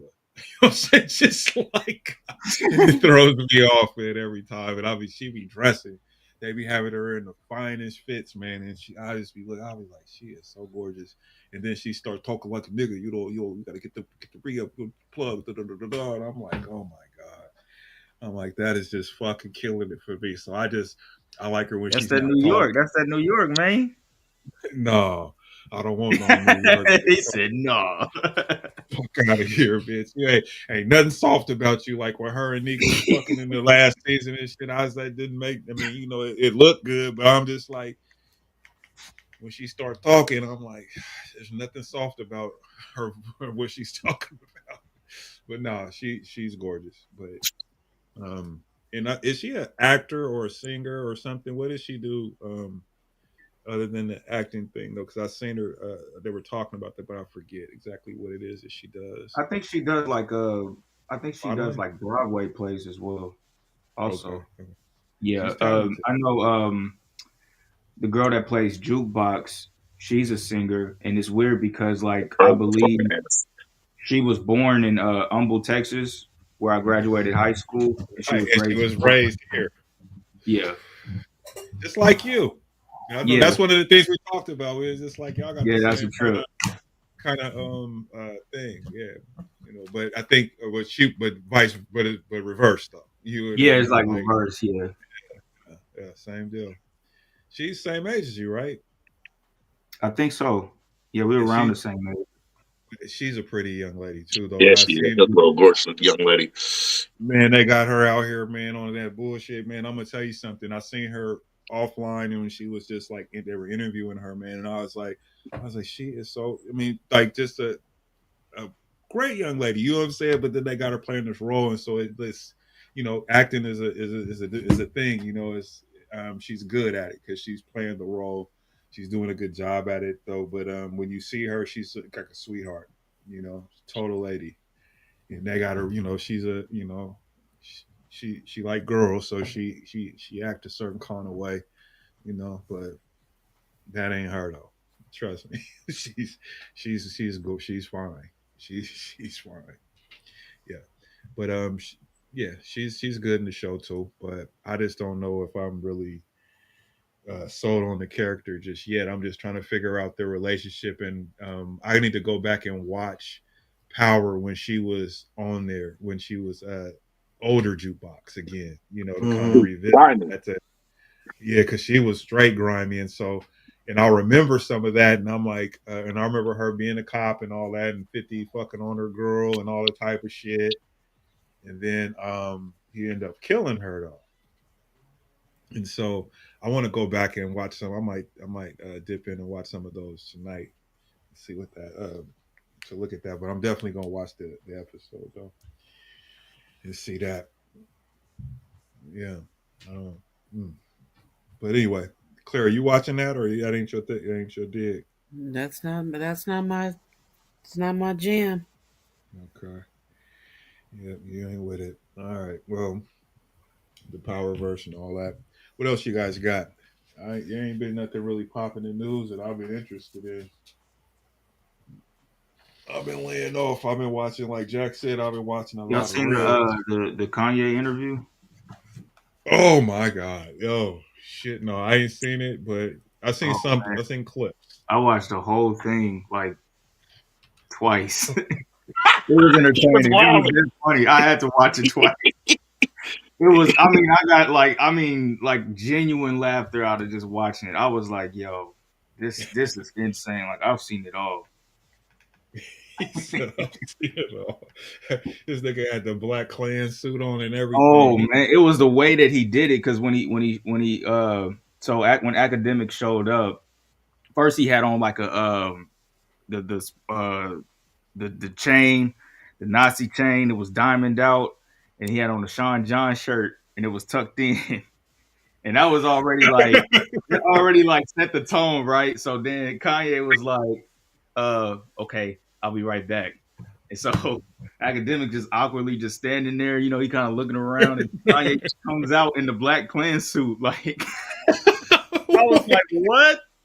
Like, what is this? It was a trip. Whenever you have time, please give I that a mean, is watch. that planned? Is that staged? How do you just know to have that on deck? You just have that on deck? Okay, so Jax, hold on, Claire. Jax. Yeah. So Terrence Howard, he's nuts, right? Okay. I was just imagine being on a road trip with them two niggas in the car. Yeah, no, it ain't gonna happen. Yeah, that will be. I end up shooting one of them niggas, man. But yeah, I seen some of that shit. He was going off. Oh, he went off. I mean, for a whole hour. He was. Bro, he was calling everybody faggots. Everybody was a Yeah, faggot. everybody. Everybody. Yeah, Oh, he was going in. he Man, said it at least 100 times. Yeah, and then he was dissing Virgil. He was talking about I'm evil. Like I was just like, He this just is asked him why he did version when he's I dead. was like, what am I watching? Like, He got to So talk you about said- Jay-Z and Beyonce and they kids again. And yeah, he's wilding, bro. Everybody gets this work.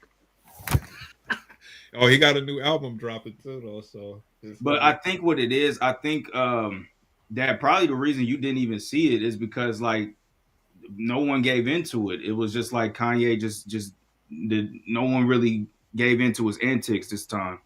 Right. It's just like him just reaching for attention, you know, doing anything, saying anything to get attention in the industry is like if I got, like it really didn't even make any major headlines or anything, you know, like I thought it would. But yeah, they just people don't really care anymore.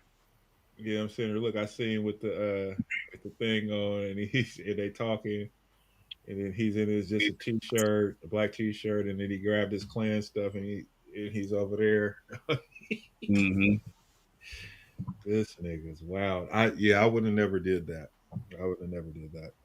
But see, because it was like a desperation for him to get some content, you know. Because if we having a regular conversation, and my dad goes, "Hold on, I'm gonna go change clothes real quick," and then he comes out, you know, with a Klan. Like, come on, bro, we shutting the whole thing down. Like this whole episode is over. Like we're done. He got to move the furniture around and shit. Come on, hold on. We're not going to continue the conversation. Move this couch over here. Yeah, I see him right. He was going for feng shui. Yeah, that nigga, he on one. Hold on, I'll show you guys a little bit of this since we talking about it. We're at the end. This nigga's wild as motherfucker though. Hold on, here you go. That's probably some new shit, man.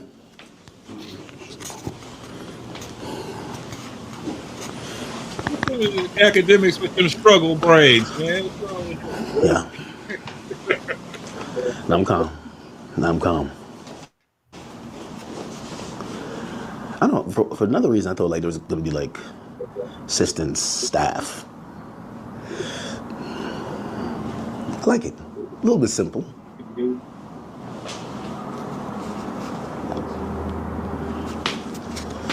Oh boy.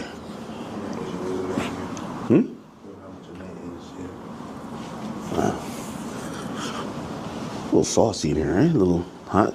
Hold on, let me get some emergency stuff. Hold on. You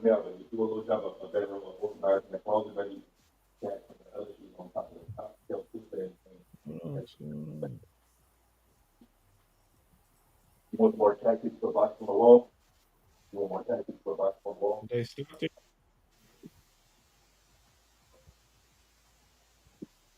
Let me get this out the way. Yeah, it's perfect. So you take that away. So we just had like this frame right here. Okay.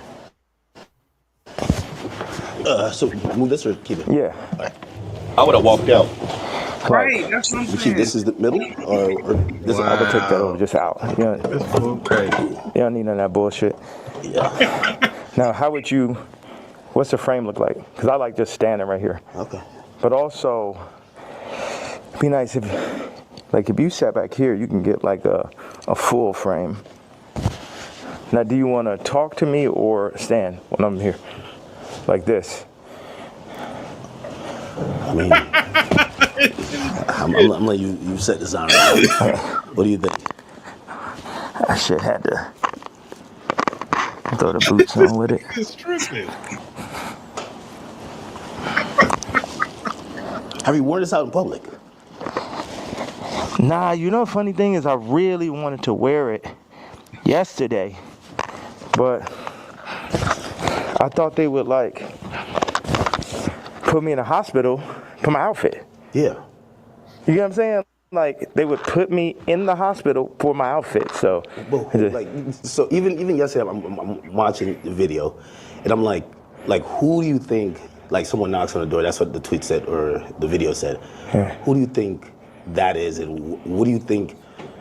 Obviously, you should probably take this part backstage so you ain't playing the video too long, right? And some people might feel like you're ruffling feathers, but who do you think would care that much that they would want to threaten your life? Because you do feel like your life is a little bit threatened, right?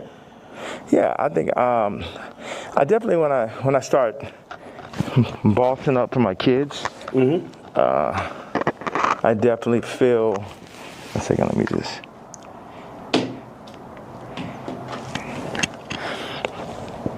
Yeah, I definitely feel that I was pushing life to the limits by pushing into the truth. Like we know that wasn't surprising when I put that image up of my youngest daughter. Yeah. That wasn't like the most surprising idea, but it'd be things that happen that we know happen that we just can't do anything about. But then they push whatever agendas like on the media that they want us to focus on. And that's something where, you know, I don't know who the people are, you know, so it would sound like real conspiracy theory. I just know that the kid from Lincoln Park got killed for expressing some of these same truths. And for me, just as a father, at a certain point, it's not about, it never was that, but when you're a celebrity, it starts to be about more of what fame is going to get you, what clout is going to get you, what money is going to get you over, is this the right thing for your children? And, you know, I'm willing to die for my children or to allow them to be in this kind of environment that I know they're in.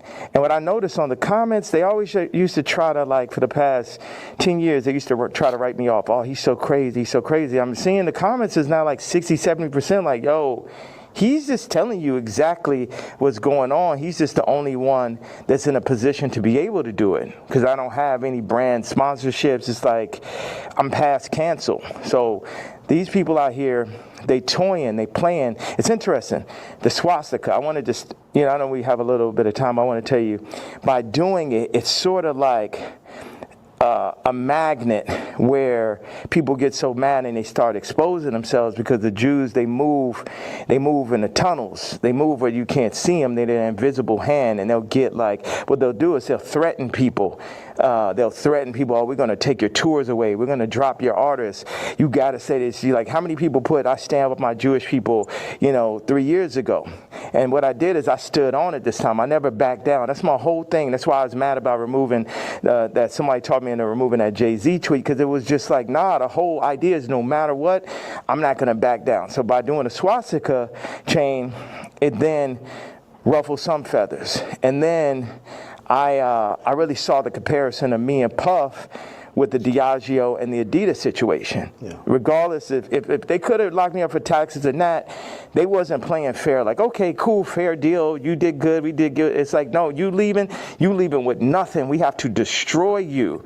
Even though they came and used us to tap into the culture and make money off of black people and people who enjoy black culture. If we said like, yo, you doing this wrong, you stealing my style, you taking all of my employees, you taking Jerry Lorenzo and making him do my same designs as he's the agreeable Kamala nigga. You know, he started lowering the budgets for Puff. So I related to Puff, and then they pulled out a video with him and Cassie from 10 years ago. And then it made everybody be like, oh, you know, well, Puff's a woman beater, so he's the devil. He needs to be in jail, right? Meanwhile, I don't know somebody who hasn't gotten into an altercation with a girl at one point, and including Cardi. So now Cardi's like he the number one guy at Rolling Loud, and Puff is in jail. And then you got two women beaters and you got two supposed pedophiles. Watch this. One is, no, you got three. Watch this. Cardi, Puffy, Kendrick. The two pedophiles. Drake, R. Kelly, or supposed. Puffy and R. Kelly are in jail with Drake 5 years from now, or however long, when they feel like they really want to get that boy up out of here, they're going to play the Kendrick song. So that's how far they going. The Kendrick mix with the Universal, all that takedown of Drake reminds me of the No Diddy campaign for Diddy. Like, they going all out. But see, I know how to go all out, and I'm not even in their position. I just work on behalf of God. Like, how this shit comes together, the timing, everything is like a God sense. So I had a couple things I want to say. So I pushed into the Puff song. I put my daughter on the song. The timing was so perfect. She went in, rapped it. She said, I'm getting sleepy. So she said, okay, good night. And that was the end. And she was giving me like the Lil Kim on the old Bad Boy record. So that's why we put that. And the idea was family. It's so many people who dad actually killed somebody, and they would do anything to have their dad home. The two twins, and Christian, lost their mama died and they daddy in jail. And everybody running around listening to murder music, right? But being like, Puff is the enemy. And when I see all these videos, all tapes, everything, Puff more like my twin. Me and him got into it because it's just like I'm telling these top 5 niggas, it's like, yo, you know, actually we probably could be friends, but nigga, you ain't bringing none of that shit over here, nigga. Y'all niggas ain't as crazy as me. And that's why I asked Puff back in the days. It's like, man, how you just made it through all this Suge Knight shit? He's like, I'm the craziest one, nigga. It's like, it's like, so once them people, we family, we can get into it. But they started taking that shit too far. I started taking it personal at a certain point with Puff, like all of the media. Because I wake up every day, whether I did something positive, negative, somebody got something negative to say. You know what I'm saying? So I relate to the idea of being torn down by the media. You know what I'm saying? But keep going on. I know, because we got a short amount of time, I just want to hit you with that. Yeah. Yeah, no, I mean, so like the whole thing about, and even whether it's the outfit, the swastika, I think some people like, they feel like they're spreading hate. And encouraging violence versus people. The thing that I forgot to say was, when my daughter was put on song, that's when I realized that I didn't own their name and likeness. So watch this. All the brands that I've made, I don't get the name and likeness ownership, or at least 50-50 with my kids. So how's it joint custody? My kids are celebrities, and I don't have to say so. So watch this one. So this white woman and this white family have the control of these highly influential black kids that are half the children of Ye. And that's just in everybody's face. And they was playing in my face like that. You know, I try to go to champagne and keep it calm, and my dad would call me, say, hey, don't go in on that woman because it's gonna affect the children. But now it's like, it's war. Y'all niggas, they think they too powerful. The Jews think they too powerful. Think they could get Cardi to play with me. They think they too powerful. They think they could get Kim to play with me. The Jews and the whites above the Jews. You get what I'm saying? My life is on this shit now. These are my children. Cardi, you could leave me off the album and do that faggot-ass trap shit if you want. But now you mention my daughter, like the whole plan is that y'all gonna pull my kids into y'all, whatever the word is, Illuminati system, and I don't have no say-so of my kids? Nigga. And anybody close, whether it's the Jews, whether it's Cardi, anybody within my reach, I'm doing everything legally in my power, everything of my fucking mastermind. You get what I'm saying? That's why I'm about to tweet this shit. I want Kendrick to always remember that Jay-Z tweet before he ever crossed the line. Okay. Nobody that worked for none of these fucking labels wanted with the king. I am the Don. Lucian, don't send none of your motherfucking slaves. Don't send nobody, because they getting their head torn off. Quick. We ain't got no problem. Ain't no motherfucker. I'm the only king. I'm the only nigga that'll go up against these niggas. I'm the only nigga that survived through this shit. You know what I'm saying? Me, pussy ass, faggot ass, pink polo ass nigga. You know what I'm saying? I ain't never killed nobody ass nigga. Fuck all you niggas. All you street niggas, all you rap niggas, just any nigga that ever said something about my fucking hat.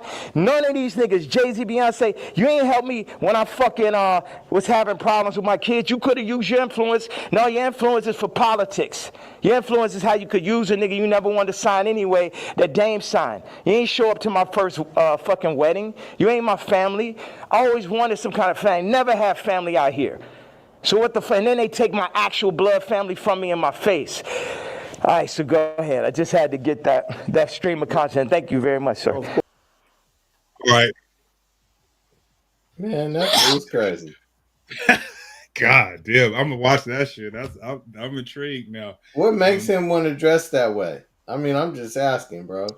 Well, what he explained is that basically, I mean, before I get the gist, is that he's taking that shit and using it, you know, the way he wants to or something. But I don't know. You can't explain crazy, Scoop. Yeah. I mean, because he's dropping an album, and he's this is his way of marketing the album, but it's really not working for him this time because people aren't really falling for the bait of him seeking attention. Because usually if this was any other time, like Even when he said, slavery was a choice, and he wore the "Make America Great Again" hat. So many people were in the uproar when really it was just him. They were just falling for the bait. He was just seeking attention. He was just trying to get a reaction out of people, and he's done it so many times where at this point, this interview really didn't even go viral. It didn't even make any headlines because people really don't care anymore. Right. And I And this noticed got like to my point because it's like a toddler at this point. It's just funny, it's just not even not even to be taken serious because he's clearly trying to piss people off. Like he's going out his way to do that. I don't think he want to fuck with Kendrick either, bro. No, he don't want to do that, but he don't want to do that. I don't even know why Kendrick is even in the mix though. When he brought him up, if to show him that He said because Kendrick said he never wanted his. He's jealous of Kendrick though. Why? Because Jay-Z, the NFL, Kendrick got the Super Bowl, and then Kendrick was on Playboy Cardi's album, and Kanye wanted to be the guy.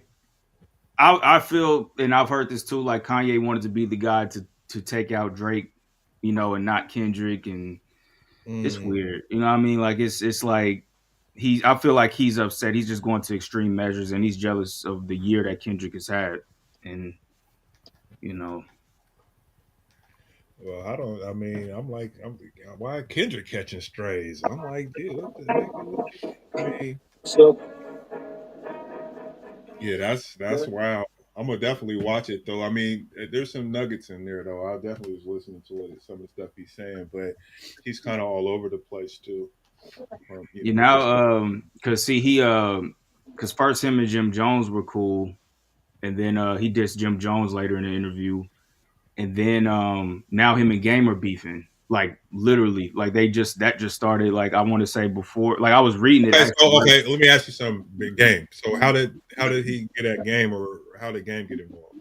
So Game apparently, because him and Game, they had always been cool, and so Game was about to come out with the documentary 3, and it was announced that Kanye was going to executive produce it, but I guess I forget the guy's name. But I guess this guy had threatened Kanye or got into it with Kanye, and Game was cool with this guy. So Game had made a call because he was telling Kanye, he was just like, yo, I mean, if there's any problems, I could resolve it, and make a phone call to him. And so Game did that, and he got things settled, and he tried to reach back out to Kanye. I guess Kanye changed his number or something like that. So Game commented on this guy's post, and then Kanye sees it, and he's thinking, you in cahoots with this dude, still after I done gave you 2 chrome Rolls Royces or something like that. It was like 2 chrome, I think it was a Rolls Royce or something like that, or Mercedes or something he had gave to Game. And then Game just went in on him so bad, and I was just like, Oh, well, I mean, I had to ask that because Game always. I mean, I was going to accuse him of injecting himself into something. It's weird because it really wasn't even that. I just think it was a misunderstanding, and then Kanye, he just goes off the handle, and I think Game was like, hold on, bro, like because you remember like when the whole beef happened with Kendrick and Drake, and then Rick Ross had made a record. And then Game jumped in and had something to say. I was like, nigga, shut up, bro. Like, nigga. Yeah. I can't front. The record was dope though. Game went off on it. He did, but it was just unnecessary though. It wasn't needed. Yeah, that's crazy. I mean, I guess beef is how you sell records now. Like I said, Jax, do you think hip hop is dying? We was talking about that earlier before the show. What do you think? As far as what? Just in terms of its popularity, its influence and reach. No. If you're talking about the hip hop that me and you came up off of, then I would say yeah. But as far as the genre in itself, no. It's always going to move the needle and lead the culture. I mean, perfect example. I mean, they not like us song, like a fucking diss song took over the world. Like, you know what I'm saying? Yeah. So I mean, like in that aspect, like it's always going to move the needle. But as far as the quality of music or type of music is the question. I mean, now you got all these crash outs. I mean, everybody's on pills, everybody's drug heads, everybody's depressed, everybody's, you know what I'm saying? Because that's what the music is reflecting. So I think that whatever agenda or culture that the music is pushing, you're always going to see that influence. I think it seems to be it's not as impactful as it what used to be. I could say. I Well, mean, it doesn't that seem well, that's because you're saying you're in a different generation. You know what I'm saying? You're like, you know what I'm saying? It doesn't move you the same way it moves Devin and my son and kids right, that's right. 18, 19. You know what I'm saying? Like these little niggas, they lit with this shit. You see what I'm Yeah, saying? but they're rapping about bullshit though. That's what I Yeah, I just was said. about Like to as say, far yeah. as the kind of hip hop we grew up of, as far as the messaging that's being pushed in the agenda, all that, absolutely. But like I said, as far as I'm just saying the genre itself, not the quality or just the content itself. I see what you're saying. Yeah, Because yeah. I feel Well, like the impact that it has, and to Ivory's point, is negative because of the content. It's just, um, and I remember writing about it years ago because I kind of foreseen it even at that time. The Poison Youth record I yeah, did, yeah.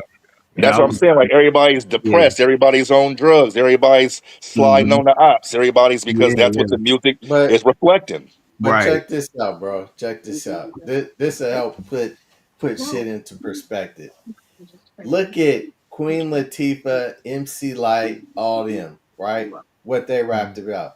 Now we got bitches talking about pink pussy and brown booty holes and all type of Right? No, shit, no, no, bro. no. I'm with you. I'm with you, Ivory. But my thing No, is, I'm just saying, like, bro, I was telling Ray the other day, man, like, I can't even listen to fucking my Sirius satellite radio, bro.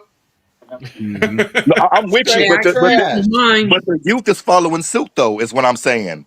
You know what I'm saying? Yeah, it's negative and all that. I don't agree with the agenda that's being pushed, but nevertheless, it still is what's moving the needle. Like I mean, Pooh Shiesty, we fucking ski mask been on forever. Right. Now they're not called ski masks, they're called a Pooh Shiesty mask. hmm And I got one. You see what I'm saying? Move the needle. And this, I mean, and in that aspect, it's like shit. Rap is the number one most streamed genre in It music. is what it is. So now today, I believe Yeah, so. we look at schools. They try to talk with Ebonics. They try to introduce that shit. Look at commercials. I mean, in order to reach to the kids and shit, they got to get with the times. And hip hop is what fucking moves the needle. Because like I'll even listen to like there's some country records, and I'm noticing like it's an element of hip hop or rap there. It's an element of it in some way, like where even if it's in the track or the beat, like they're gonna have some type of 808, some type of a trap vibe, not completely, but it's there. You know what I mean? Like it's in the formula, yeah. Okay. It, yeah, it's it, like the formula is there. It's like Kamala Harris tried to fucking get over with Megan Thee Stallion. Right. She's going for presidency, and who she goes and gets Megan the fucking Stallion.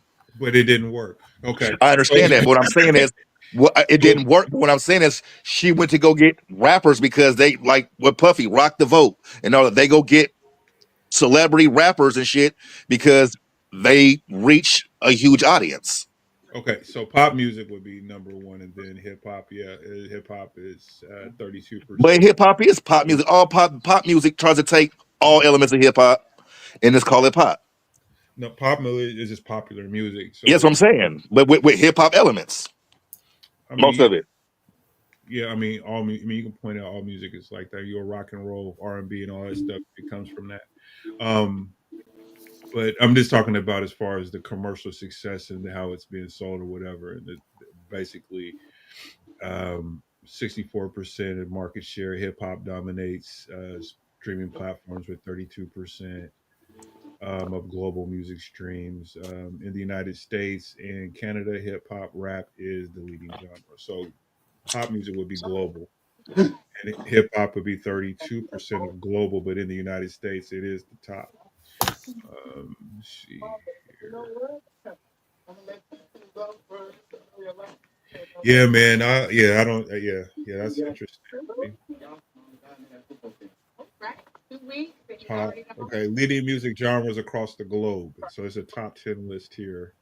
Hip hop is in the top 5. It's number 3. Pop, rock, hip hop, electronic, dance, music, EMD, country 5, jazz 6, classical 7, R&B, soul 8, indie, alternative 9, and 10 is Latin. Let's see, Spotify.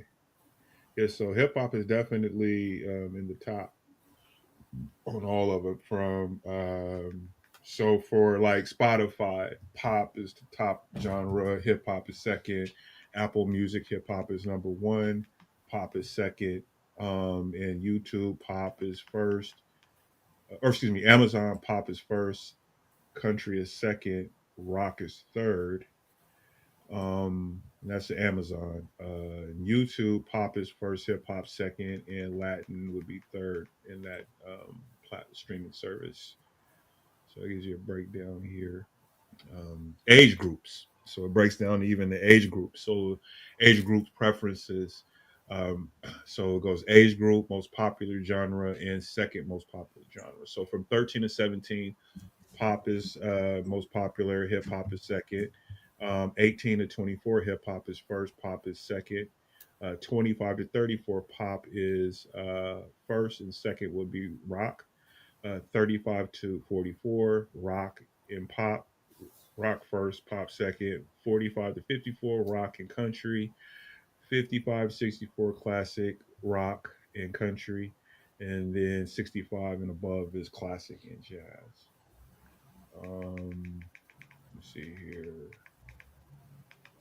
Oh, and with gender, it breaks it down to gender as well. So when it comes to gender, popular genre for male is rock. Second would be hip hop. Females, pop would be number 1, and R&B soul would be number 2 for females. We at 2:30, brother. You said, oh, we at 2:30. All right. Well, with that, thank you all for joining us on the PDXDOPE Live. I'll catch you guys backstage. You guys have a good weekend. Be safe out there. Enjoy your weekend, and we'll see you next week. Deuces.